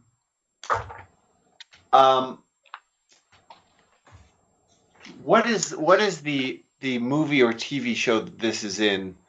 Basically, I'd like to just fashion like a glove that, through manipulating this circuitry, can deliver a shock on touch. What is that from? I'm stealing this from something. I don't know. It'll just It's to from make Legend this thing. of Korra. Mm. It's what Asami wears. Mm. Anyway. You're just gonna need to roll plus sharp. You will be rolling it at a -1 because of being underwater, like Puck. I will be rolling it at a -2, sir. You got it, sir. Sir, don't condescend to me, sir. Oh, that's my magic die. That's not. I can help out as paybacksies for helping I me will heal. inevitably need it, but let's see if I get bad enough that there's nothing you could possibly do, which I suspect. -2, that's tough. Yeah, there's nothing. There's nothing anyone could do for me. In fact, when I do the math, Another 4. Yes. Your device will be stricken with the same tag that Pucks just did, where I will be able to drop it down a bracket. But the way this is, I think this is how I want to start doing these things. I would much rather you guys just have a thing instead of not have a thing, and I will just be able to sometime in the future affect its abilities. But because you have a full failure instead of a partial, it will give me the opportunity to do it twice. I'm pretty sure that I've built a death trap. But I know this, but I can't actually get it off of my hand. It's just stuck there. So I'm kind of walking with it a little bit out at a distance, hoping It's sparking. Yeah. Um, It's like one of those novelty store shake someone's hand zappers that I've just reverse engineered to be zapping me every couple minutes. Okay, everybody roll act under pressure plus cool to see how your trip down to the rift goes. 10. 10? 10. Cool. 10! We're all 10s. Sarah? Yeah, we're all 10s. Oh wait. It's a 9. Cool. Oh. All right. I'm transitioning between Sam and Puck. I had to double check. Nobody rolled a full failure, so there's not going to be any problem. That creature down here made it so there's not much other life around. You do see in the distance some of those, the glowing bulbs from predator fish floating around, but they're small. There are no sharks. There are nothing. You're so deep underwater, and that thing was so dangerous. It seems like you've got this corner of the ocean to yourself. And you head down into the canyon, and it is a rather long journey. By the time you get to the bottom, you can see that all of your oxygen tanks, those of you who need them, are about half depleted. But these suits seem to be made to do double shifts underwater, just doing repairs. So you're confident you'll be able to go back to the lab if nothing crazy happens. Oh God, Glennig! Can I contact her on the comms? I just realized what I did to her. So here's what's up. We discussed before you guys left that you would be able to reach her until you got into the canyon. So Which we just got into. thought comes to mind as you're halfway down the canyon and you realize that you smashed her through a desk and you try to call her and nothing happens. I think everybody here who doesn't know Bryn smashed Gwennig through a desk hears her desperately signaling to Gwennig, apologizing. Does anybody want to address that? Puck Oh my does. God! Oh my God! What's up, buddy? Huh? What's wrong? Well, Gwennig approached me before we left and fed me some BS line about how she's thought about me, and I kind of got angry and I threw her and smashed her through a desk. She wasn't Ooh. conscious when I left. Oh, Oh, yeah, gosh, that is frowned upon. It's tough because I am your friend. What's what's the deal with you guys? Well, We got a long drop to what may be our deaths here as we descend to unexplored depths in the ocean floor. Might as well, gab. well, Yeah, this we were really conversation good takes friends. place as you're descending. Yeah. You want me to tell you? If you're comfortable, it seemed like there was I caught some eyes being passed back and forth, some whispers of a tangled past. Yeah. We were super good friends. We were incredibly competitive. She was super smart in school, and we were always like starting from really young age, like top of the spelling bee and like the math quizzes and the games. We were always super hyper competitive, and I don't know, at some point it just, like when we were 16 or 17, it just turned into this mutual attraction. And so we dated for a little bit, and it got pretty intense pretty fast. And then she was going to go off planet, to the water planet, to what I thought was study marine creatures. And she expected me to go with her, and I couldn't. I was like, Why I in the can't. world would she expect you to go with her? I mean, you're. If anyone has a course of duty, it's you. I know. And I told her that when we got into the relationship, that I can't commit. Like, I've got way too many duties. And it didn't end very well, so she didn't take it great, and then she left, and she never contacted me again. I tried contacting her, Mm. nothing. So I haven't seen her in 10 years, so it was really odd to run into her. And so when she told me that she's thought of me, it was just like such a slap in the face, you know? Yeah, if it's none of my business. That seems kind of like a crummy thing to say at this point. If she had thought of you, why Right? didn't that thought manifest exactly right? That's what I said. And then I threw her. So, as you're telling this story and it kind of gets to the end and you're going down the side of this very long canyon, Bryn, your mind goes back to the day that Gwenig left. And we're going to be in a little flashback of you stopping by to visit her house, which is above a little tea shop that you guys frequent in the main square, where she's been living since she moved out of her parents' place. You are able to go to school with her because she is of one of the merchant families with a bit more money, and so where you're being sent to school as the summoner is not quite public school, and so it's a little bit more of an exclusive academy, and that's how you know Gwenig. But you knock on the door and she says, "Come in," and when you enter, you see that the entire apartment, which is just one room with a small bathroom behind a curtain, has been packed up into two piles. There's one box which has donations written on it, and it's just all of her like kitchenware. And then there's a single duffel bag that's full of some clothes, but most of her clothes are also in the donations box. And when you get there, she's just zipping it up, and you can tell that she was going to be leaving for the transport very soon. What do you say? How long do I still get you here? I have the rest of the day. I feel like we're both going to be a little distracted, but I have until this evening. I just, if you'll humor me, Bryn, I would just love once more to implore you to just take a leap with me, Let's go for a while. You're in line for a position that's not opening up anytime soon.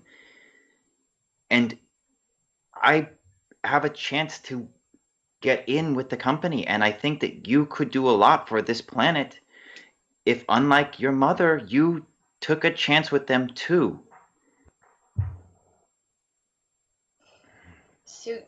So you want me to give up on my training and follow you to the water planet while you pursue your dream, and I do what exactly?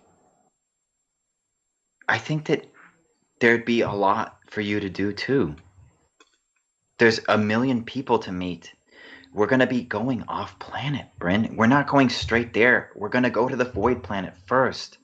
You know, think of all the places we're going to see, all the food we're going to try. Don't try to hook me with food. That's not fair. I just feel like your mother.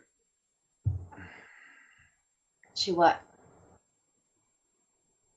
I just feel like she could be doing so much more for this planet, and we're stuck in this backwards way, and she hides us from all of the advancements that the other planets are getting treated to because she doesn't want to bridge this gap with the company. And if you create some relationships now, when you do step up, think about what you could bring to your people. Medicine, protection, travel. I think in any other circumstance, in any other life, that's a perfect option for me. I don't want you to leave. I don't want this to end. I have so much left to learn, and there's not very many people to teach it to me. And I've already fucked up big time with fire, and I'm already under watch and on a short leash. If I left, it would be like a direct middle finger to my mother and to everybody, and I can't do that. I can't. I'm so happy for you going and chasing something that you're so passionate about, but you have to understand that this is what I'm passionate about. And maybe I can talk her into letting me, like, come visit you. I might be able to, like, leverage that. Gwennick picks up her duffel and says, I have to confirm my seat on the shuttle. So I'm going to go to the spaceport, but we'll meet up after. Okay, and I grab her hand. She doesn't resist, but there's not much of an offer there from her. Wow. Okay. And she leaves, leaving you in the small apartment, and says over her shoulder, I'll find you after I check in. And that is the last time you saw Gwenig before seeing her on this planet. And as this memory kind of plays out in your brain, you all reach the floor of the canyon. You have no idea what this place looks like because it is so incredibly dark and oppressive. You cannot see 6 inches outside of your light, but you are drawn to the rift, which is much more visible than any of the others you've seen. Tag, Puck, Bryn, you feel a very strong magical presence here. Bryn, because you are much more in tune with these energies than your counterparts, you can tell that it is simply because you are closer to this planet's core than you've ever experienced before. And the rift, being this close to it, looks much more like a gateway than any of the others you've seen. And all of you, Rex included, because you can just see this thing with the naked eye, it looks like something you could step through. And it's large enough that that squid would have had to squeeze, but it could have passed. So this is no small rift. I throw a rock at it just to see what happens. It passes through, and it floats very slowly through the water, but once it passes through the rift, it just drops as though there is no water on the other side. Well, that's weird. Okay. Tag, you're on mute. Bryn, Puck, you guys getting any feeling from this? I'm going to go ahead and do that roll for myself as well. I bet that we all three pick up different elements of this magical force. I'm gonna do I'll do a read a bad. What's the other one that I'm looking for? There's investigate a mystery, Investigate a mystery, and read a that's bad what- situation. Yeah. As of right now, I think this would fall within investigate a mystery. There doesn't seem to be any. You know that rifts are bad, but there doesn't seem to be anything happening at the moment. These are all sharp rolls, right? Both of those. Yes. I gotta read a book or something. I gotta get smarter. I think we're probably all investigating a mystery right now. Yeah, Would that's be a my miraculous 9 for Oh. tech. All right. So what we'll do is we'll step through each person who wants to investigate a mystery, and I think that we'll have them feed into another. So Tag will go with his question first. You will all, as he is investigating this, get his information as well, which can inform which questions you want to ask on top of it. Is that the go ahead for tags questions? Yes. Okay. I'd like to know, what can it do? You get a very clear sensation as you approach this thing that you could use it to travel into the phase state in a way that you cannot do normally. You've passed through that place, but it's like you're astral projecting into a different world. You could just use your physical body and move into the phase state. You don't know what it would do to you, but you could be there. It's very tempting. I'm gonna wait to Sure. hear from everyone before I make any move. So Rex, before you answer or before you ask anything, you do realize that this is a legitimate gateway to a different plane of reality. Cool. Well, I rolled a 12, so I So think you I could can ask ask two. or whatever I want, True. not just the listed ones. True.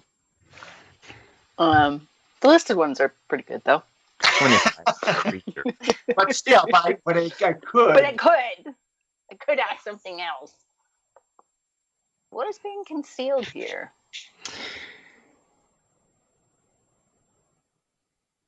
Interesting. Rex, you circle the rift after Tag informs you that it would be very easy for you guys to pass through it.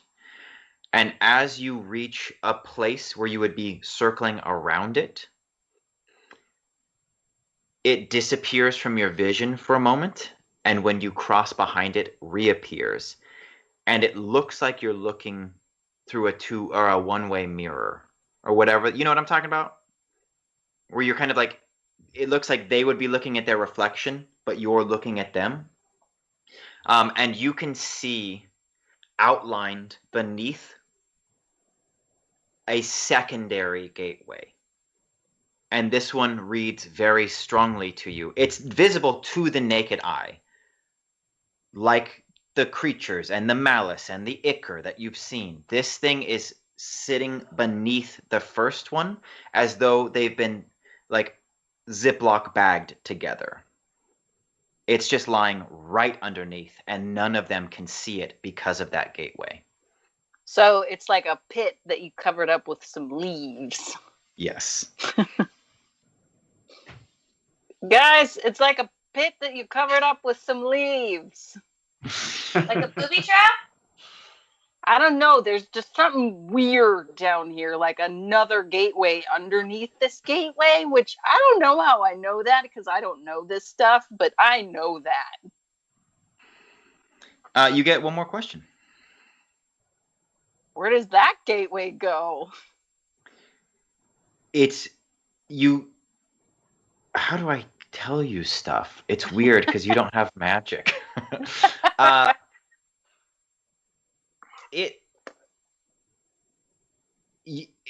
don't know how to answer you. I think I would say you know that that's the actual doorway. That thing that's covering it is like leaves. You're certain that it is designed to lead to wherever that thing does, and you get the sense that wherever these creatures are, when you were in space and you battled that ship that came through, this is what that looks like. And so it would be to wherever the malice comes from. And I just feel like it's gonna take us to where the malice comes from. Again, I can't explain exactly why I know this, but I know this. You've just made booby traps before, I think. You don't know how the magic works, but you get the concept. Yeah. It's a booby trap, guys. And you know I love those, but it's a booby trap. So what do you And guys then I want to do? laughed because I kept saying booby. That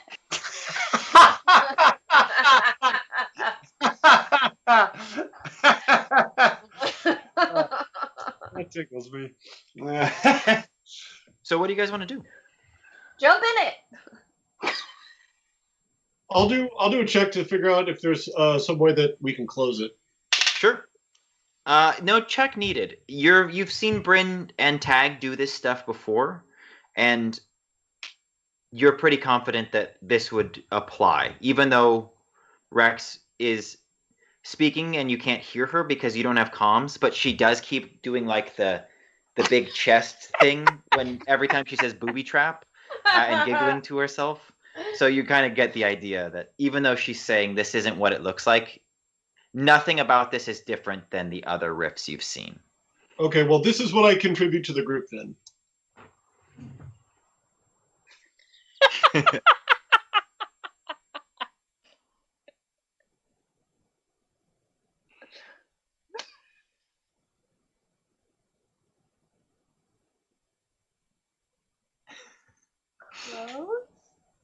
How many syllables? So you see Puck do that. Hey, Puck. Hey, man. We didn't catch any of that because we actually can't hear you. You want to just pop that through this telepathic leak that I'm going to open up? Whoa. Hey, man. Oh, I'm not outside. I'm inside your head. Whoa. Yeah. There's 3 of us in here now.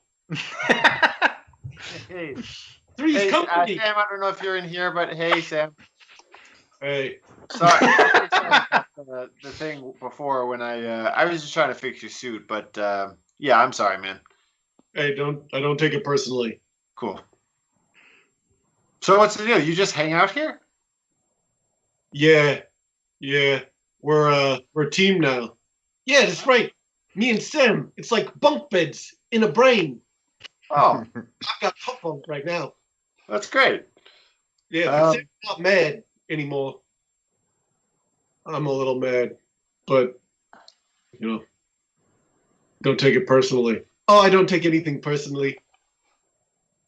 Anyway, so Yeah, basically, Sam, if you don't mind, yeah, let me talk to Puck for a quick second. What'd you learn, buddy? what? What'd you learn? Oh, yeah, nothing. Oh, But that was we should seal it. And also, I think Rex was making a pass at me. She kept. What makes you say that? She was pointing to her boobies. Maybe she doesn't know this. I don't have any human anatomy. I suppose I could fashion something similar, but somehow I think it would be odd. You know, this is not a conversation. This is a conversation for later. But I don't know that one, she was necessarily making a pass. But if she was, or someone else does, I don't think your lack of human anatomy needs to be an obstacle. You're a really great sprigand, Puck. I think anybody would be lucky to, take a roll in the hay with you. Oh, that's very sweet of you to say. I don't know what hay is, but I sure do like rolls. Right. I guess I just mean, sharing a special moment with you is going to be a real treasure for anyone who gets that opportunity. Oh, shucks. I bet you say that to all the spriggans you meet at the bottom of an ocean on an alien. This, is the first. It's also funny. I realize I'm still moving my mouth, even though we're talking to our brains. It's just muscle memory.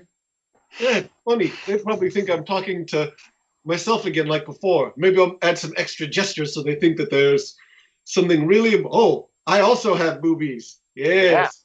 Yeah. Now Rex is going to think you're making a pass at her. Well, anyone would be lucky, spriggan or not, to have a roll in the hay with a Rex, or or her little stegosaurus. Oof. Am I using roll in the hay correctly? Yeah. Yes, you are. Oh, good. All right. So you guys want to close this rift? No. I'm gonna pipe up and say, hey, if this rift goes to the malice, what if we went through and confronted it directly and nipped it in the bud? We can't just nip the malice in the bud.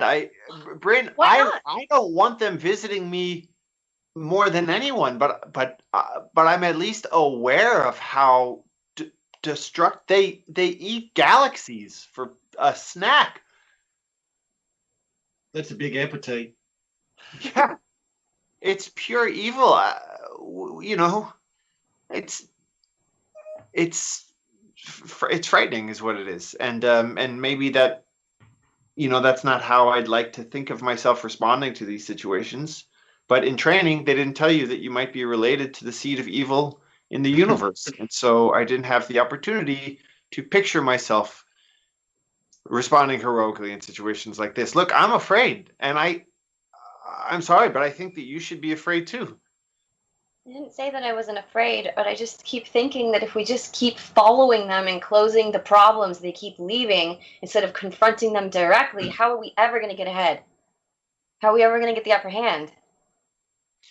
Well, it makes me feel like my insides are on fire, and I don't know what it is. It's this weird sense of shame confronting them, and it just makes me want to curl up and do nothing. But I know that that's probably what they want, and if you're going to step through, I'll step through with you. Friends, you want to go portal hopping to the bad place? You mean this isn't the bad place? Well, I think this is the wet place. I do, but this is a group decision. This isn't for me to make on my own. I know. Puck, Rex. How are you going to communicate this to us? I think Comms that aren't back. comms are back, but I think that you could easily create a little psychic loop to keep Puck in. There's no reason to cut him out. You can just loop everybody. Let's assume that Puck is in for. Yeah. That he's just auto on. Yeah. You have to make the decision to do so, but you are able to maintain conversation in a way where everybody can now be connected to him. Oh, good. Can also just do this. If we could pass back through. To Rex. I'll be honest. I don't know if we can pass back through. I think that. Can we leave a tether here?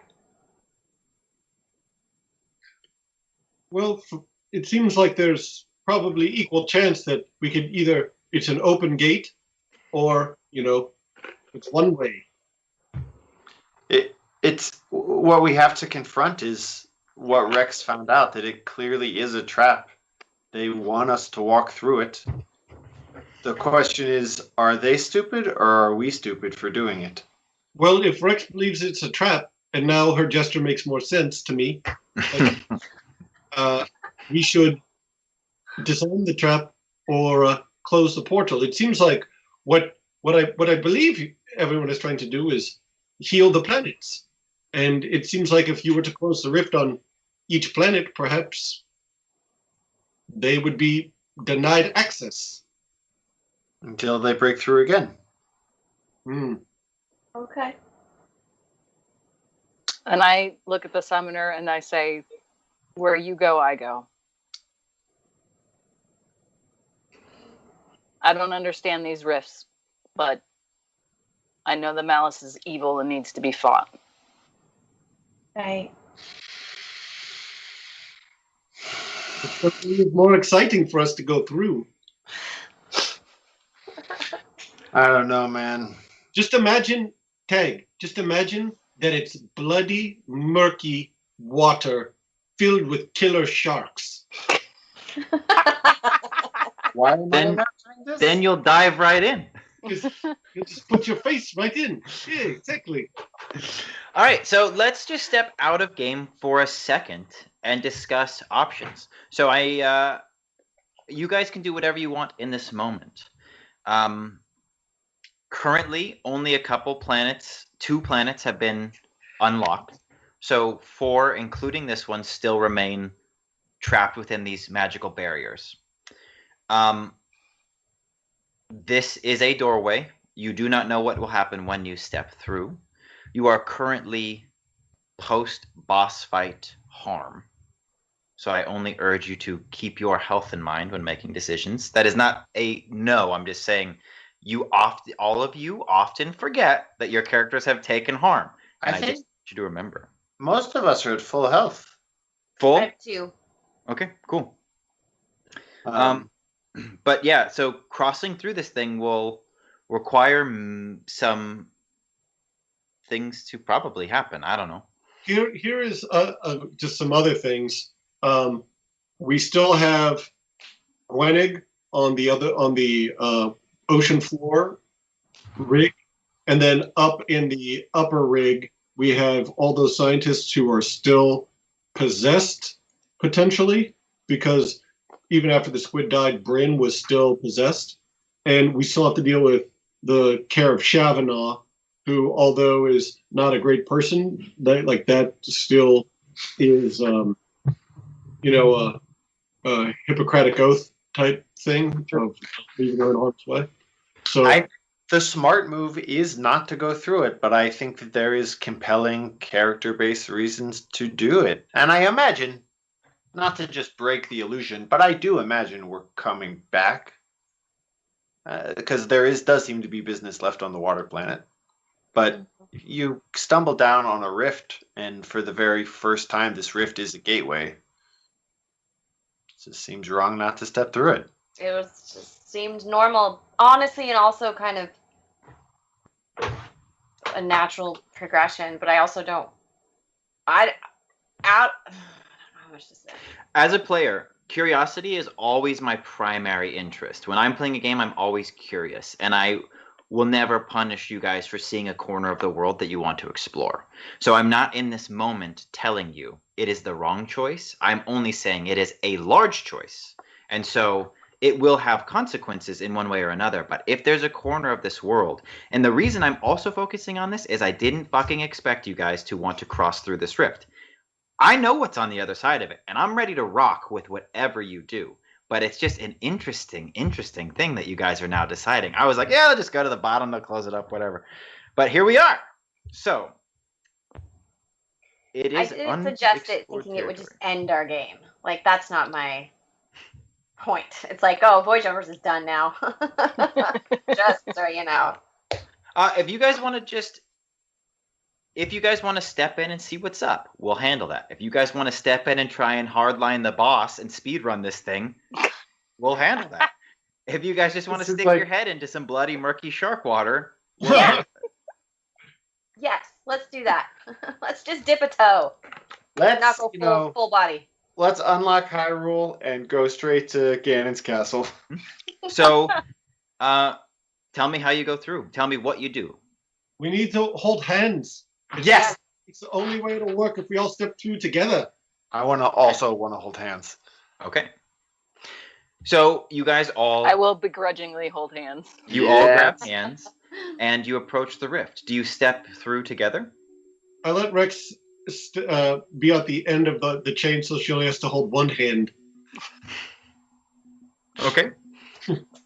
Does everybody step through at the same time? Yeah, I think that we are waiting outside, and we all kind of look at each other, and on 3. No one is sure. Brit says on 3. I just give fingers since my hands are too big, so people could just hold a finger. Yeah.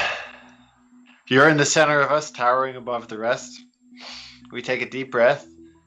1, 2, and we step through the rift. Friendship.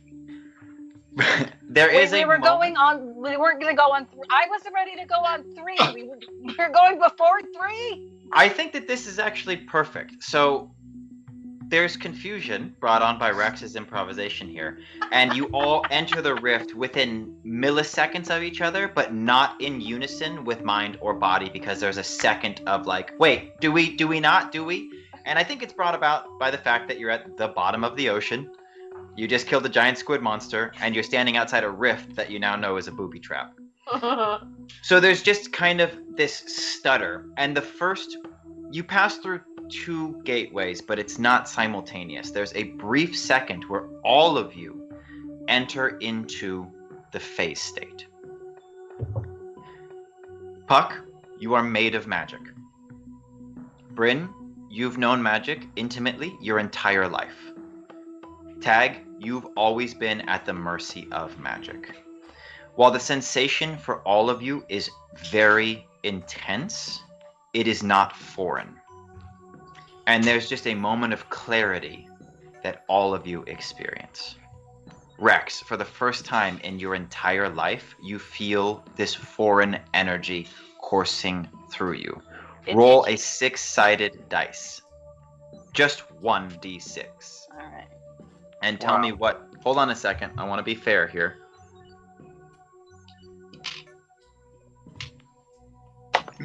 Stuff. I dropped it. That doesn't count. That's This is not what a roll. I couldn't wait for. This one Okay. right here. Roll that sucker. Oh no. It's not a roll. I'm just looking for the number that's on it because I'm randomizing the effect here. A 2? Okay. Rex, you feel 6 different forms of energy coursing through you and fighting for dominance.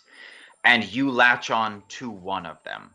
It seems to be the weakest of all 6, which is why you instinctively attack it. And then you feel all of your strength leave your body, and you feel lighter than you've ever felt, so much so that you don't think you could hold yourself up. You just feel so frail. And then you're standing in the middle of a very, very, very endless swamp. And you see all of the trees curling in on themselves and dying and melting into the puddles. And you see all of the water starting to be sucked down into the ground, and you feel your life force following it through.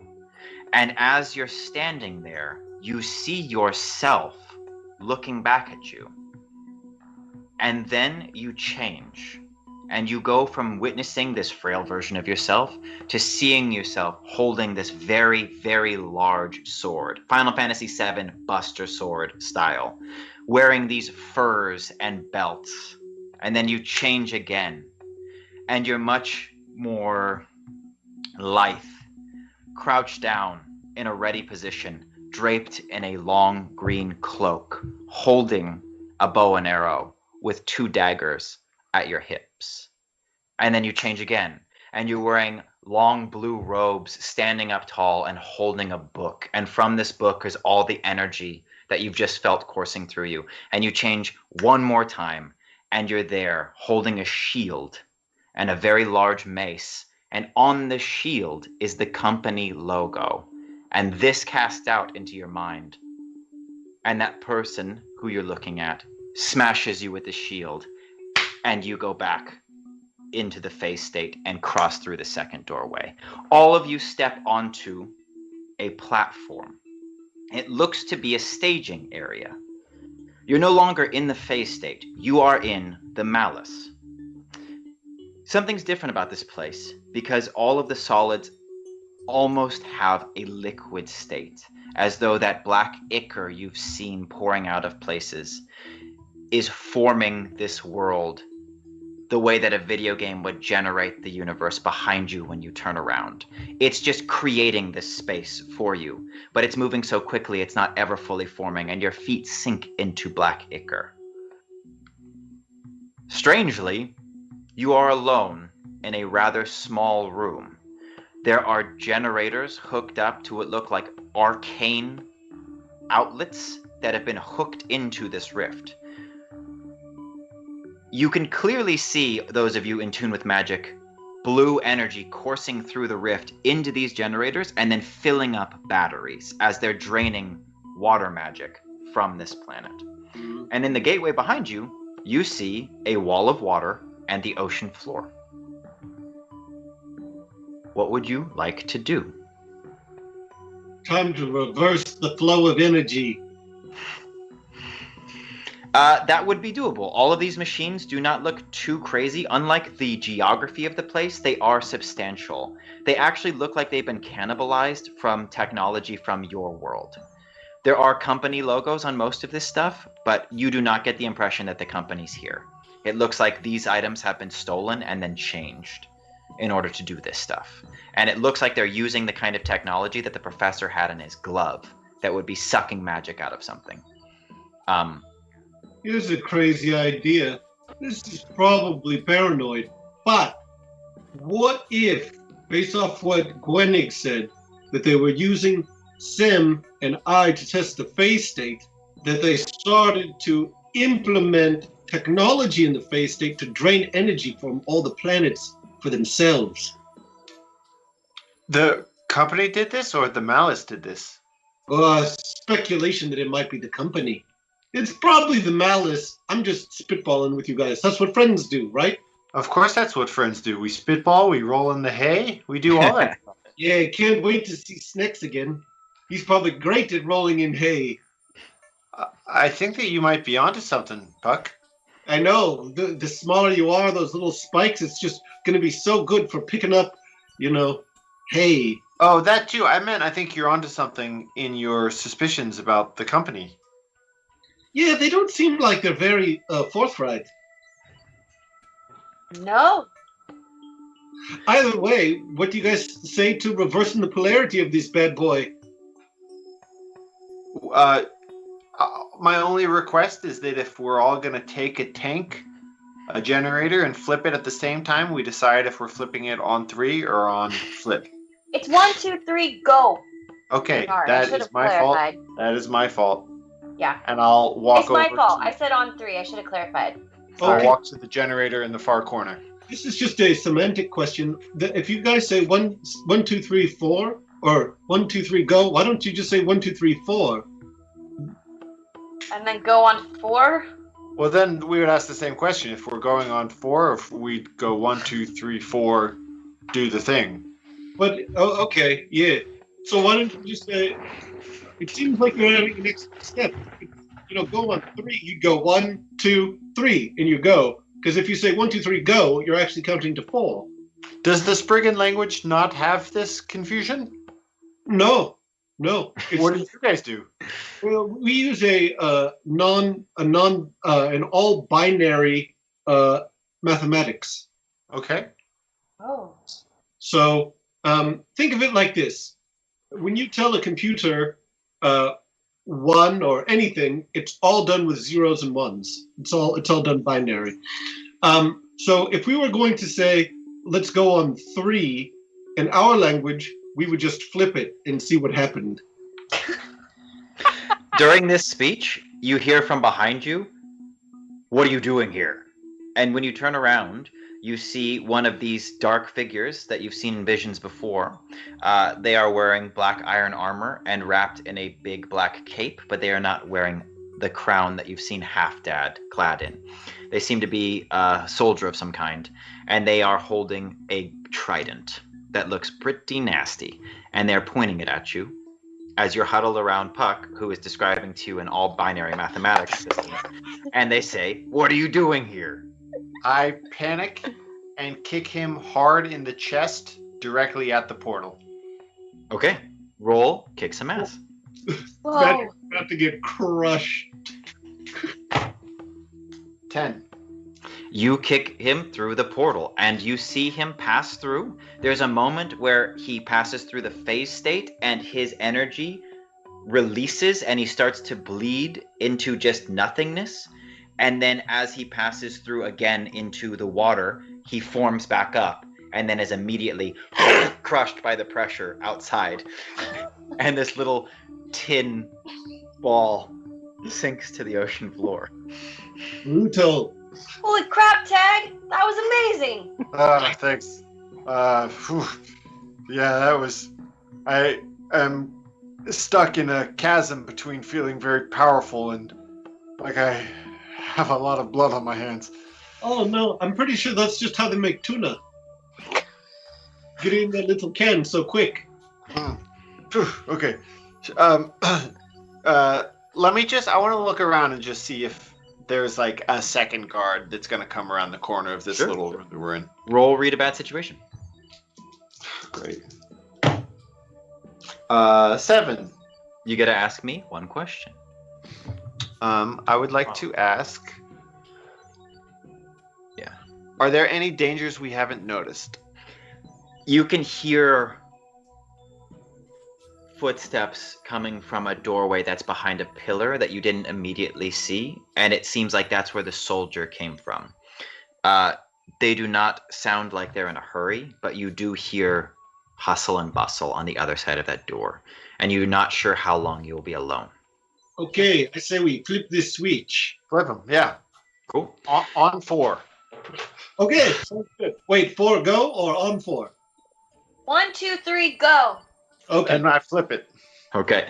The machine that you're next to, it's just this big handle. It's like vacuum, leaf blower, and you switch it to leaf blower, and it just starts draining the batteries that are kind of linked up to it. And you can see this blue energy starting to cross through these gateways again.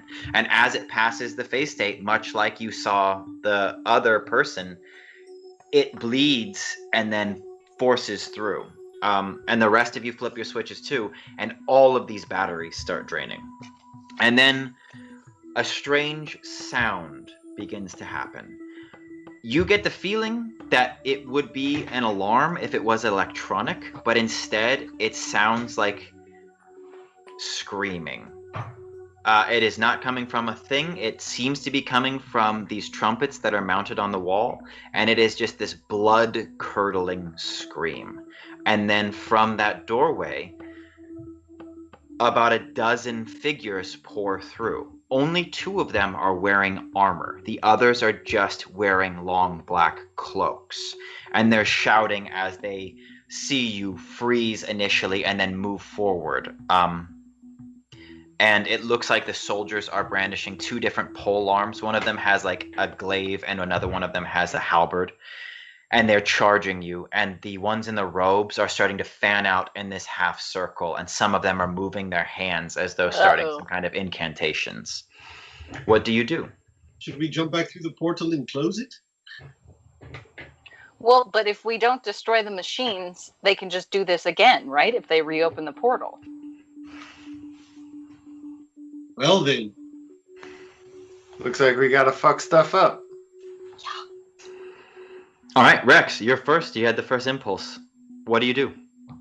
So I'm still in my mech suit, right? You all are, yeah, except for Puck. Yeah, I think it's back to harpoon guns. Cool. Let them rip. You're going to roll kick some ass twice. All right. We're in mech suits. That's great. And you're aiming at machines or people? Or thing. They're entities. They're not necessarily human. I think I'll try and pick off one dude who's rushing us and shoot the other one at a machine. Cool. First roll is going to be for the dude. All right. That is a 8. Okay. Yeah. So you're aiming at the soldiers or the others? Casters. Yeah. Okay. I'll aim it at the casters. Yeah. Sure. The void harpoon shoots straight through this thing, and it drops to its knees and lets off this arcane blast. It seems to be a combination of every one of the magical elements unformed. And so it's like a fire, water, ice, lightning, void ball that is shifting in the air as it smacks you in the chest. You crash into a machine, taking 2 harm. It destroys the machine, and roll your second kick some ass.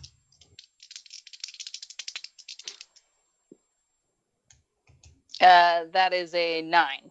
Okay. And you fire a void harpoon into another machine, destroying 2 of the 4 that were sucking water energy through this portal. But you are now laying in a heap of metal and having trouble getting to your feet. Tag. I'd like to do 2 things. I'm going out on a limb here, and I'm going to give myself some liberties. This being home turf, you know what I'm saying? I think it would take a long time for me to physically step out of this mech suit. So I'm going to use what we explored in the Gen Con episode, where he just phases out of the mech suit, leaving it standing behind me. Mhm. Then I'd like to reveal my true form. Okay.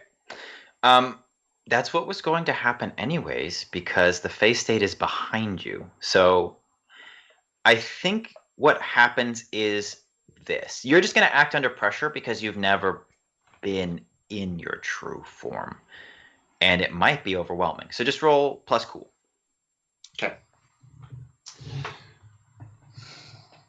Now, granted, my weird stat is better than my cool stat, and so it perhaps seems like I'm just trying to get extra points, but it does feel like this isn't acting under pressure in the way that jumping from a moving car would be acting under pressure, that it is tapping into a deep strangeness, a deep magic.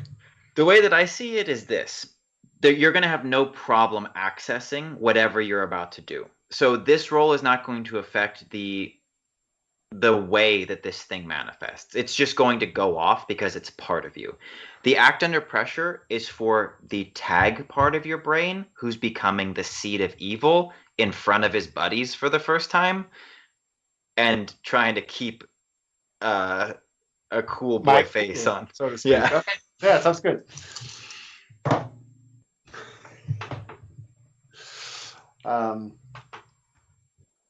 You gotta be kidding me.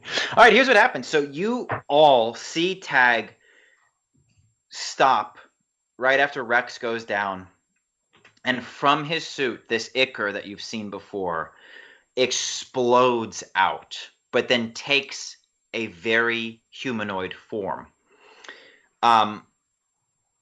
Pieces of the floor leap up to start transforming into black iron armor that starts to piece together over this form. And then a long carpet of a cape whips up from the ground and attaches at his shoulders. But most startling of all is a crown that looks remarkably similar to the one that you've seen on Half-Dad form on his head. It is similar in the way that Bryn's staff is to her mother's. This is not the crown, but it is of the same family. That is unmistakable. And this figure walks out, rolls a full failure, and feels perfectly at home where they need to be and stay if they want to continue to feel perfectly at home, and more powerful than they've ever experienced in their lives.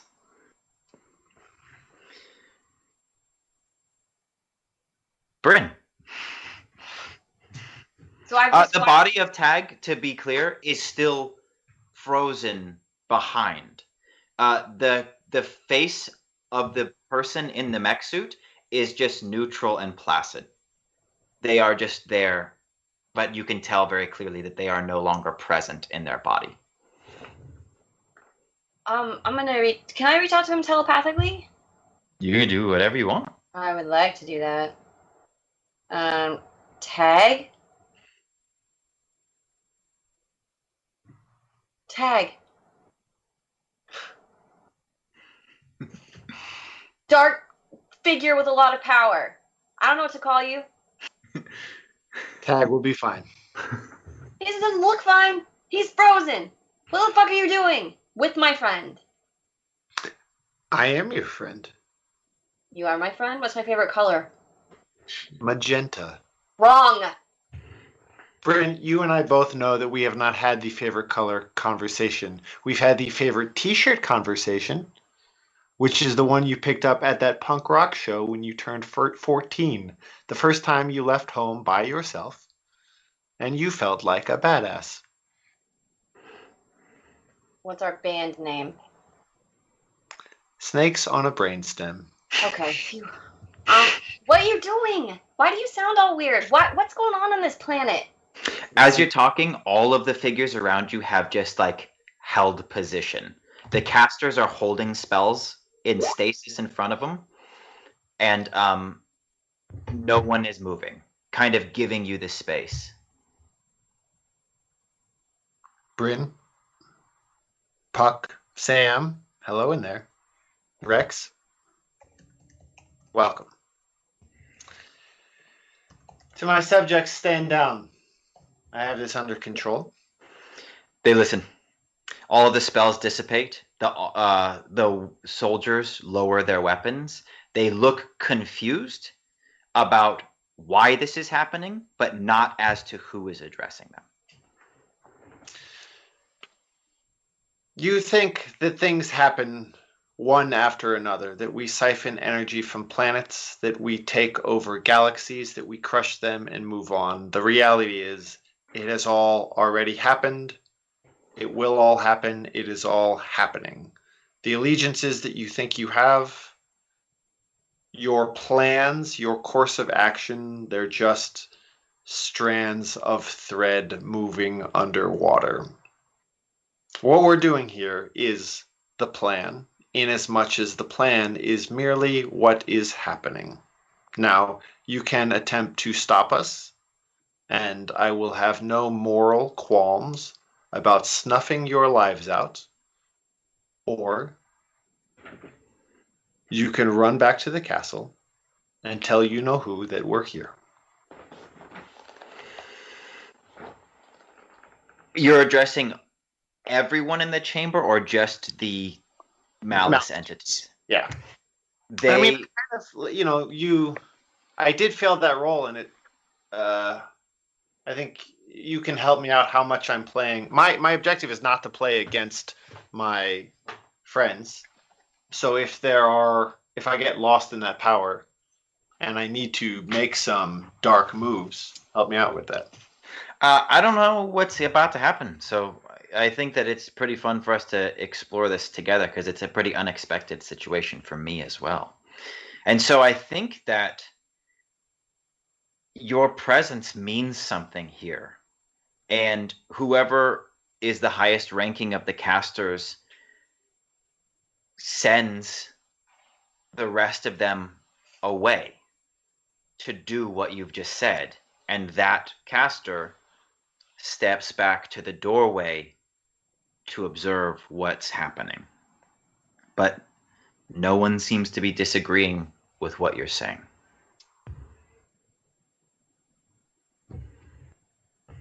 Anybody else want to take a move? Bryn, you technically are in line to take the next action. Conversation can happen at any order, but Bryn's character is the next who can make an action. Are they standing around the machine? Are the machines disabled? 2 of them have been destroyed by Rex, one by her body, one by a gun. The other 2 have discharged all of the water energy that was in this room. You get the feeling that these batteries have probably been being carried back for a while, but everything that was held in this room has been sent back, and the machines are no longer on. So do we get the feeling that the rift has been closed, or no? No, the rift is just holding true. You actually get the feeling that if you wanted to, you could step back through. So, and you said there was 2 gates, right? Yeah, you seem to.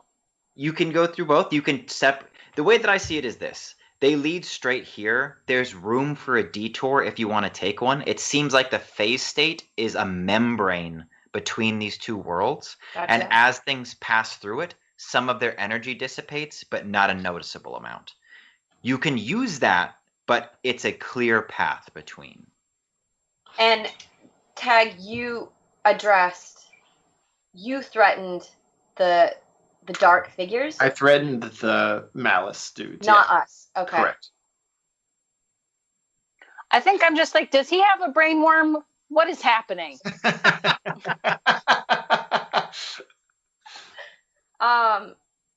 think I need to read a bad situation. I need to know how to close this rift from inside.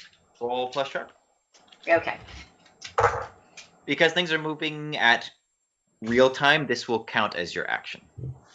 6. Okay. I'm going to just hold 1 myself because I don't want to derail what's happening here. I think it's very fun. So I'm going to hold a hard move for when I want it. But you can ask 1 question. Can I pinpoint what is powering this rift? Like, what is it that I need to focus on? There are, as you look around, almost in like a very Stargate sense, there seems to be some very old technology that has opened this. It applies to your world in a different way. It does not look like the machines that are sucking energy out and have company logos on them. It does not look like the Ichor transforming into a solid. It looks very, very old. And it looks like it's being powered by magic. Magic that you would understand. Magic that comes from the phase state and your place that you've touched. And because of that, it looks like it too has been stolen to be used here. This was not built in this place. It was brought here. Okay.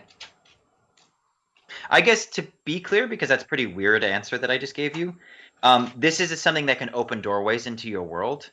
You've closed those doorways from your side. You could close it from here, but this machine would be able to reopen it, assuming that they are able to create an event like the one that opened the rifts initially. It seemed like it was a pretty significant magical event that allowed them to cross over, and it wasn't as simple as flipping on a light switch. Do I get an offensive move, or was that my move? Was the question. That's going to be your move for now. Okay. Puck. Puck very casually, while keeping an eye on everything, like looking at everybody, reaches over and uses his inhuman strength to rip one of the generators out of the ground and kind of start to lift it up over his head like he might throw it. And somebody's just kind of gauging the room and to see how people are going to react. Said, okay, just putting this over here for later. If you want to hang on to it, you can use your move to get a +1 to however you use it as a weapon the next time you use it. I'll do that. Okay, so you are just standing there holding one of these generators over your head, waiting for something to happen.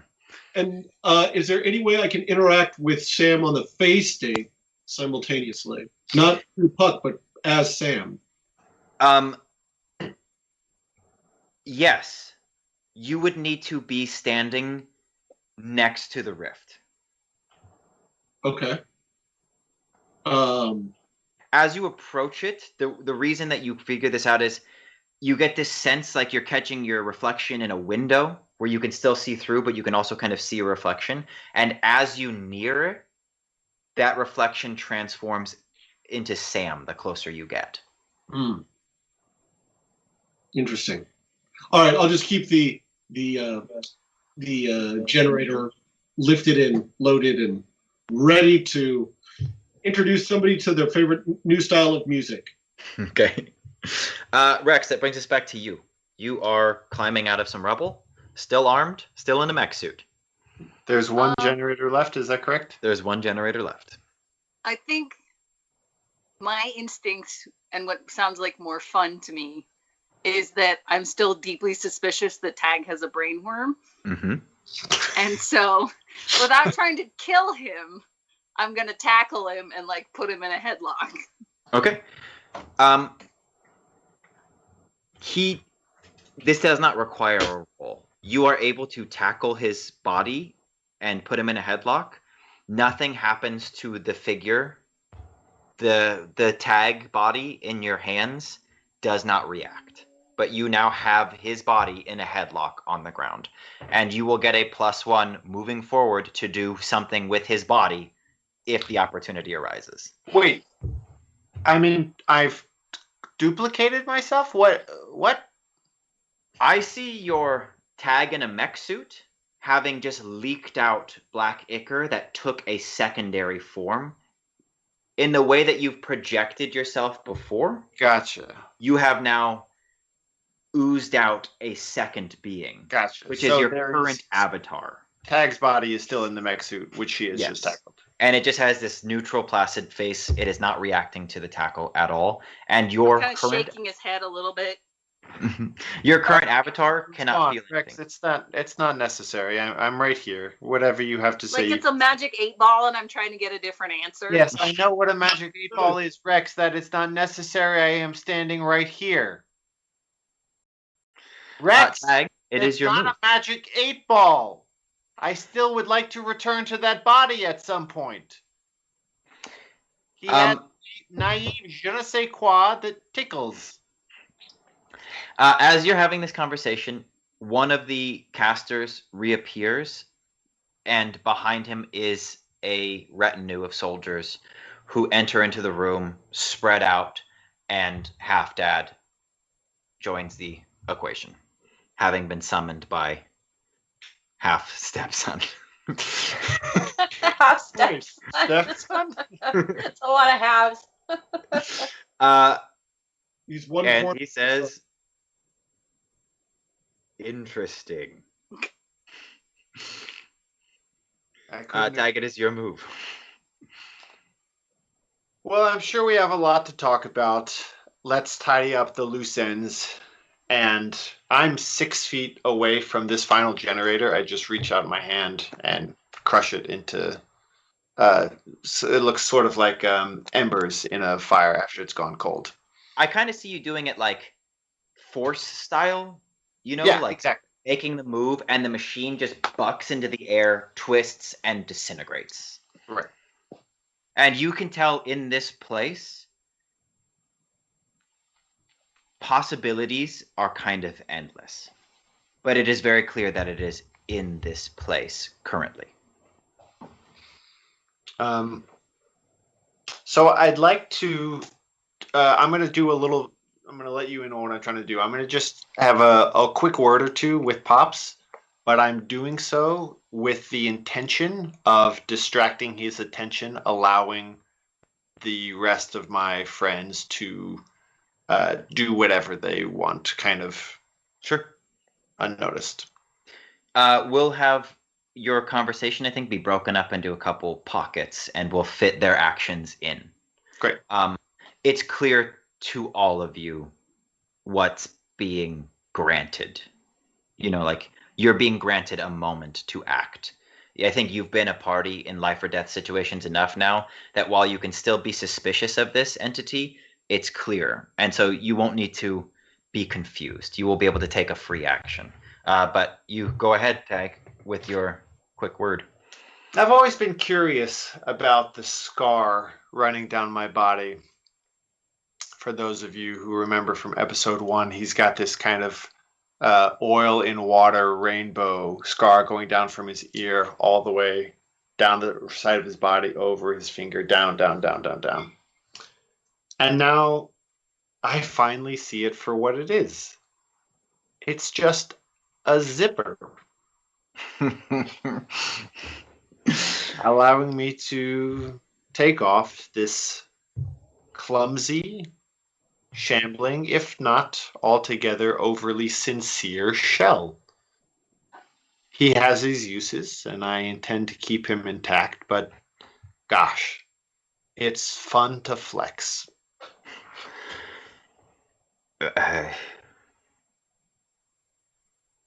I know the feeling.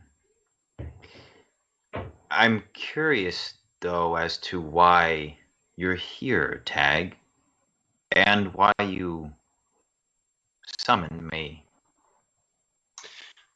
Well, there's really no reason to beat around the bush. I'm not trying to sneak out of my room past curfew. I'm here as a direct challenge.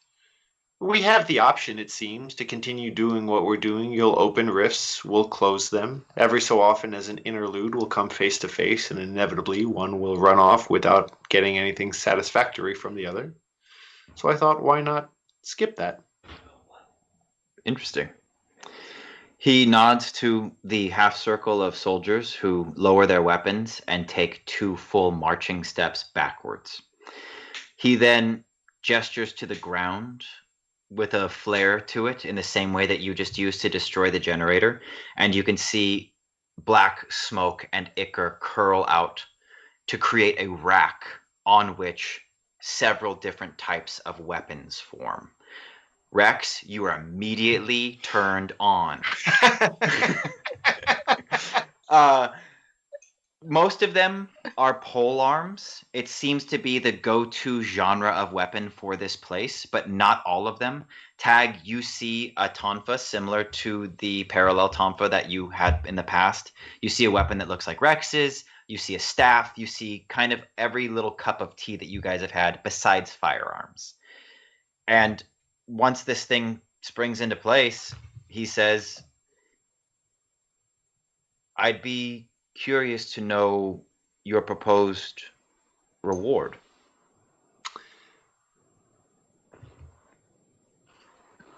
My reward is. I will do you. Sorry, half stepson. Please continue. What is the stepson part? You know, who is that person?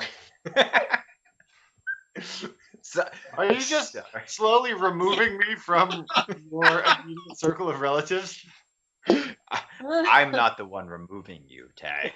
Soon it's going to be half stepson who we met your parents in church. We're not actually related. They just seem like a nice family. We had you over for barbecues often as a child. You were a slippery fish when it came to backyard twister, and I never got over it. My reward is my birthright. You have your way of doing things, and when I take the throne, I'll have mine. Whether our objectives are the same or not, I think you've gotten sloppy. Please, take first pick of the weapons. Bless you. He walks over and grabs a familiar-looking glaive. You've seen him wielding one like it before. And he says, I can agree to your terms. Mine are, should I win this duel, you will enact your destiny as we have foreseen. There will be no more of this argument. There will be no more perceived debt to the race, the species whose shell you inhabit. There will be no more fussing and fighting. You will take up your correct position and do what we put you on that side of the rift to do. Without a second thought. Choose your weapon. And as Tag moves towards the rack, Rex, you are going to get the first opportunity to do an action. If you'd like to take an immediate action, you are welcome to do so.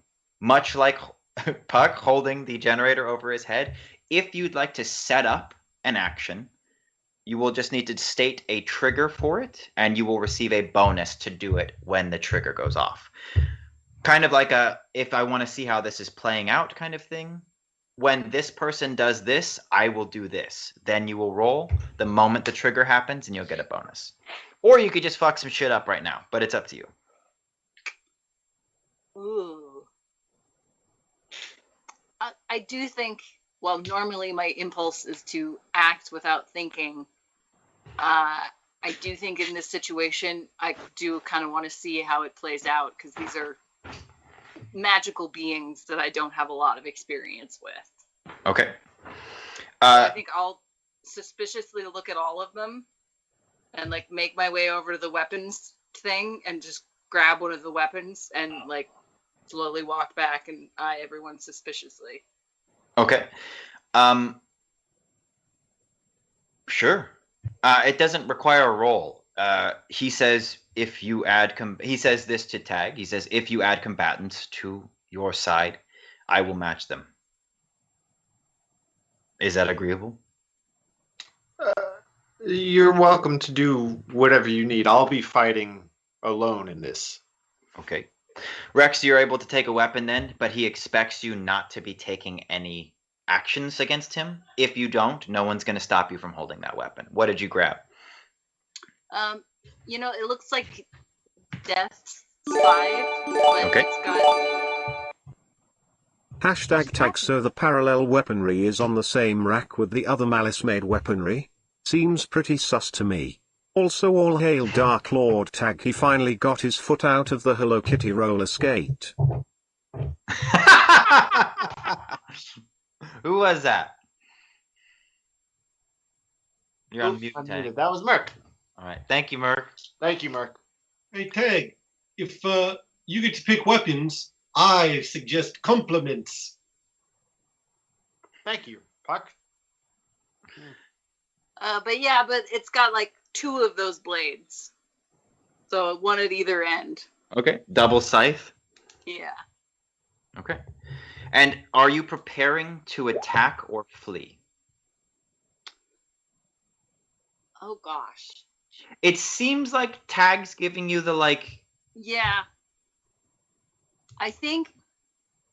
Okay, the other impulse that I had that I don't want to totally derail everything that's happening, but I kind of tamped it down because I was like, this is going to be too disruptive. So I want to throw it out there with the caveat that if it's too disruptive, I don't want to do it. Mhm. But the other initial impulse that I had was to just like look at this weird tag form, look at the body that I have in my arms, and just throw the body that I have in my arms back through the portal. I think that should be your prepared action. Okay. It will have consequence, but it will not require a roll. You are holding a scythe and a tag, and you can shuffle over to the portal and prepare. Tag, he gestures to the rack of weaponry and says, I think standard rules will apply. You can use any of the powers that you have in this place, as I will. You may choose any weapon you wish. If there's one here that you desire, if there is one not here that you desire, we can manifest it. There are no projectile weapons or firearms allowed. Of course. You can't help but to condescend a little, even now, facing your own death. You don't need to manifest anything for me. This is my home. And with that, I just kind of force again, and the weapon rack dissolves into the muddy ichor of the ground. And there's just a moment of stillness. And then that scar, which even this form has on him as well, starts to glow is the word I want to use, but it's like a glow of black. And the cape wraps around, and you start to see these crags jutting out of that scar, these big kind of mountainous blades. And as that ichor revolves around this crowned, caped figure, what emerges is this growling, slobbering, snarling wolf with a spine of these jagged mountaintops popping out like vertebra, horns running long and back over his body, hunched down on all fours, and then picks himself up on his 2 hind legs. All right. Half-Dad cocks his head,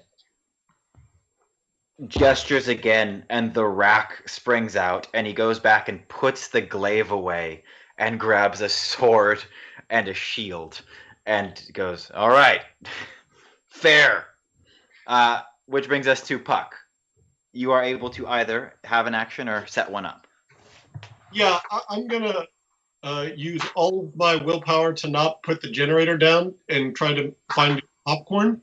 And instead, I'll just stay ready so that if at any point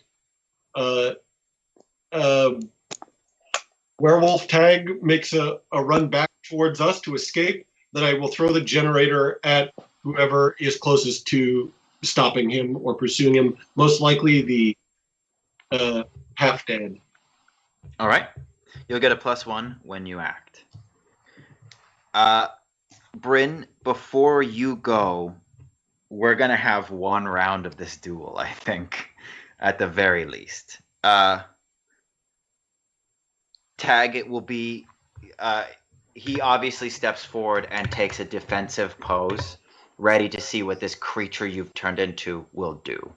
But with this smashing of weapons that the soldiers around you have and this bashing of shields, there's silence, and you know that the duel has begun. There's no posturing, there's no hesitation. I'm breathing deep through my nostrils, and little sparks and flame are coming out as I do, and I just charge right at him and take a swing. All It's right. just an immediate onslaught, swinging and snarling. Okay. Have you leveled up this round? Or do you have a level up that we have not addressed? I do have a level up in the bank, yes. Okay. I'd like to propose something to you later, but this form that you're in is going to have a different set of stats. We don't need all of them at this moment. Your plus tough in this form is going to be +3. So roll kick some ass with a +3. I haven't used these magic die because I'm in a place.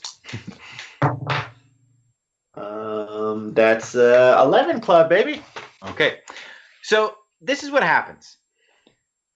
You guys are not like for all of the ceremony that's happening here, you're just in like a hangar bay that's been used to stage an energy stealing operation. There's not much else here besides shelves of like spent batteries and just some bric-a-brac. Tag's wolf form charges forward and connects. Half-Dad manages to bring the shield up in time, but the force smashes into him and sends him flying backwards. He smashes into the wall, shattering it, and all of the cracks start to bleed ichor. And it takes him a moment before he's able to pop himself out of this crater that he's just been punched into. Bryn, in that moment, what do you do? I'm going to crouch down on the ground, and I would like to tether a rope around Tag's leg in his current form so that I can yank him back to his body when I need to. Okay, you're going to act under pressure because as soon as you cross into what has become the arena, there will be consequences. So you're just going to roll act under pressure to see how fast you can do this. That's plus cool? Yeah. 7. Okay, cool. So you are able to do just that, but these two soldiers closest to you do not try to stop you. They just thrust their spears out, and you take a total of 3 harm. It is bypassing all magic and armor. Okay, I think I am unstable now. Okay. You feel this blade puncture into your body, and when you look down to see it, you notice that there's not a physical wound on you. In the same way that Tag passed his hand through your head in order to remove the Wiggly Boy, you've got this glaive piercing into what seems to be the core of your ability to cast. And so as of right now, no matter what you do until you are restabilized, all of your magic rolls will drop down a bracket of success. If you fail, there will be dire consequences. You will be able to heal this when you heal, but that is your unstable penalty, taking damage in this place. Wow. Yeah, Whoa. But I got it around his ankle. Yeah, he's tethered. You succeeded in the maneuver, the consequence was like getting fucked up. Okay. It's fine. All right. Tag, you have bought yourself a solid moment to act in whatever way you see fit. You've just smashed Half-Dad out of the arena, and he's currently in a crater in the wall. So anything that you're going to do, you're going to have time to do it. How far away? It doesn't matter. I'm a fucking force-wielding demon wolf Jedi. Yeah. So if I counter have tracked what's happening, everyone's kind of prepped and ready to make a move. Mm-hmm. So I'm going to reach out as Wolfie with 2 hands. One is going to be for that, what I'm going to call Stargate. And the other is going to be for my father's crown. Okay. Roll. There's no roll necessary. Being in this place, being in tune with this place, you realize if you destroy the machine powering the gateway, you will only have a very small window to pass through before the rift closes. I don't want to destroy it. I want to bring it back with us. Okay. Yeah, cool. All right. I think ultimately this is going to be a use magic roll. You will not be incurring any penalties, and your weird in this form is a +3 as well. Okay. That is also equal.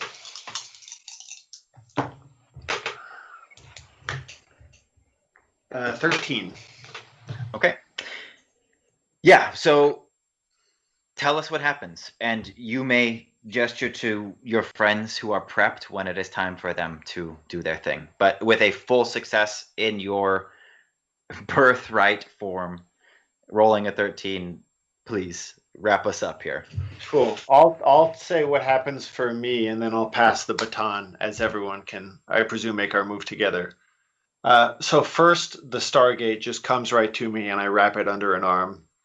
And then I slowly turn my head to my dad, who I can see for the first time is dazed and scared as he's kind of clawing his way out of this hole in the wall and back on his feet. And he starts to steady himself with the glaive, thinking that I'm coming in for an attack. And I just reach out, and the crown seems to be part of his head. And I just pull and pull, again, not actually touching it. And he stumbles forward and is pulling back himself, trying to use his energy to keep it together. And you can just hear this sinewy tearing, this rip as it flies off of his head. And I catch it in my hand. And then I lean back and just give this earth-shattering roar. And the walls all around us in this hangar start to crumble. And I look to my friends, and now is our moment. Once Tag pulled what we'll say is the source of the Stargate's power, because the gate itself is rather large, kind of like the arcane core of this ancient technology. The moment that it pulled from that device's power began to falter, and you can see the rift winking out. You all will be able to escape. If there's anything you'd like to do in this place before you do, now is your chance. We're going to start with Rex. Well, correct me if I'm wrong, but the way it sounds like we're set up, at least with Lisa, is for her to yank this Tag figure back towards the body that I'm still holding. I guess I saw it as more of like a contingency plan, but I don't know. Bryn, what do you think? Yes, I mean it was a safety plan in case Tag decided to stay with half. It seems like he's cool to dip. I still might give it a little tug, make him trip. I go, Okay. Oh, get back in your body. It is actually that little tug that lets you know, Tag, that you've accidentally started the portal closing behind you. When you look back to see why Bryn is tugging you, you do see that the rift is starting to blink in and out. Oh. So yeah, I think Bryn yanking on that reminds him that he's got to run back to his body, Mm-hmm. and Right. I'm just there in case that causes him to like pass out, so that someone can like quickly take him through. I think, Rex, I am going to need you carrying my body. I'm just going to, as Wolfie, leap through the gate. And I think that as this creature passes through that phase, that form is kind of called back. I suspect I'm probably a little weakling as Tag. So, yeah, if you can help me carry me out, that'd be great. You want to do anything before it all goes down, Puck? Oh, absolutely. So anybody who looks back over sees Puck, and he's no longer holding the generator. And he looks at the two guards that had stabbed Bryn and says, "Unlocking the truth. You know what they are? They're a great band. You know what they play?"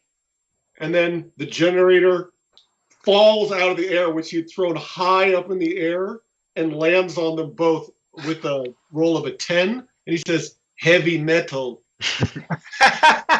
Squish. Got all the zingers tonight. Okay, so I think Puck squishes these two. And the way that I see this happening in the cinematic Boy Jumpers universe is that everybody then knows, with the crash of the generator and the squish of the dudes, it's time to go. And so I think everybody gets to the portal. Puck jumps through. There's a moment in which his energy bleeds into the phase state, and then he hits water and sinks. Bryn follows right after, crosses through no problem, is in water, the suit protects. Rex, I think that you fling Tag's body through the portal. And what ends up happening is, at that moment, Half-Dad realizes that the crown is gone and does this move where you just see him almost strobe lighting through the distance as though he's moving through the ichor in the room, and he's just like closing 6 feet at a time, moving, and grabs the crown just as Tag's body crosses through. And the wolf form holding the crown collapses and flings itself back into Tag, and Half-Dad grabs air and sees that Rex is the only one on this side of the rift, and that Tag has just escaped with his crown. And as the walls, which were crumbling from Tag's roar, liquefy and turn into these huge black puddles, he goes to close the rift with you on this side, Rex, and you're able to just hop through at the last second. When you're passing through the phase state and losing yourself to the magic, you reach out again to grab something and attack the weakest link, and you hit one of those strands. And it felt like the one that you had before, Blight, which is what you grabbed. But again, you're caught with this idea of booby trap, and that Blight was actually a disguise around Malice. And for just a moment before you're free, Half-Dad grabs you. And because you're the only one here, he says, if you can convince Tag to see reason, I can eliminate the company's leadership and install you in their place so that you can right all of their wrongs on every planet with every person they've touched. All you have to do to receive this gift is convince Tag to see reason.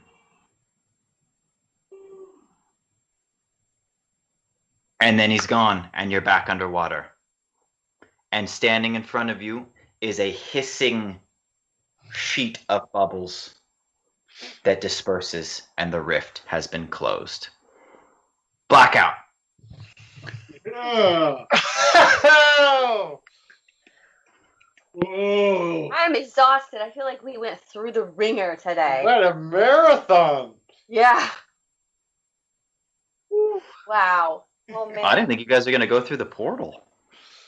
Yeah. Well, Oh, this come one on, you was. put that portal in there, Jesse. You'd have to know we'd want to go through it. It was just a rift. I thought you'd close a rift. You guys have been closing rifts. You even did say, like, it seems awfully lot like a gateway. You really want to walk through it. I'm just riffing, man. I'm just like saying stuff that's coming to my mind, you know? Or you're rifting. I'm rifting. Yeah. We Oh. said, yeah. So good. Thank you guys so much for hanging out with us. So much. Special thanks to Mark Thomason, our tech master behind the scenes. Thank you so much, friend. And to Merc, our mod, work in the chat. Thank you so much. Thank you to the people that donated points. We definitely needed it today. Plus ones. We had many fails. And thank you to Aaron Buman for our intro and our music to our recap.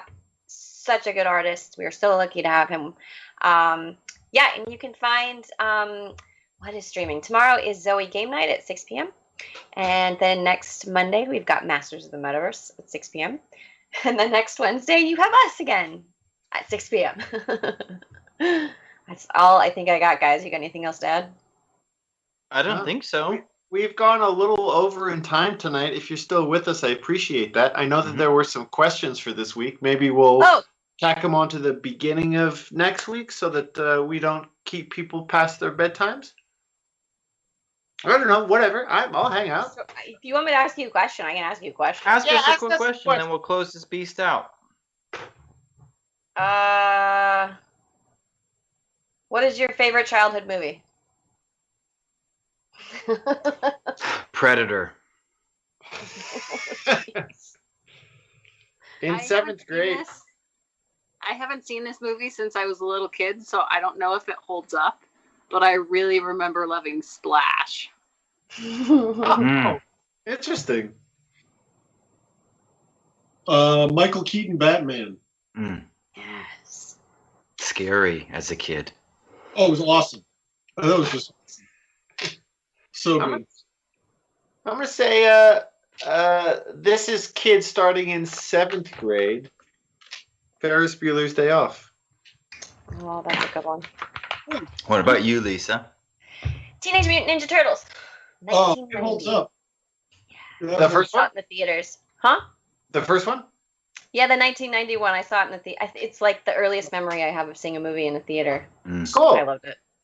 I remember when my next door neighbor, Joey Miller, and his family was going to go, and he was a year older, and they invited me, but I was too young to see it, said my parents.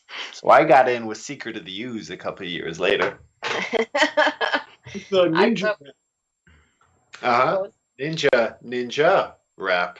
Go ninja, go ninja, go. Go. Go, Go ninja, go ninja, go. Go, ninja, go, ninja, go. go, go, go. Go. And that's Void Jumpers. Yay! See you guys next week. Get down. Slam and jam to the New Street sound. Iceman, you know I'm not playing. Gotta never say what the turtles are saying. Bye, everybody. Bye.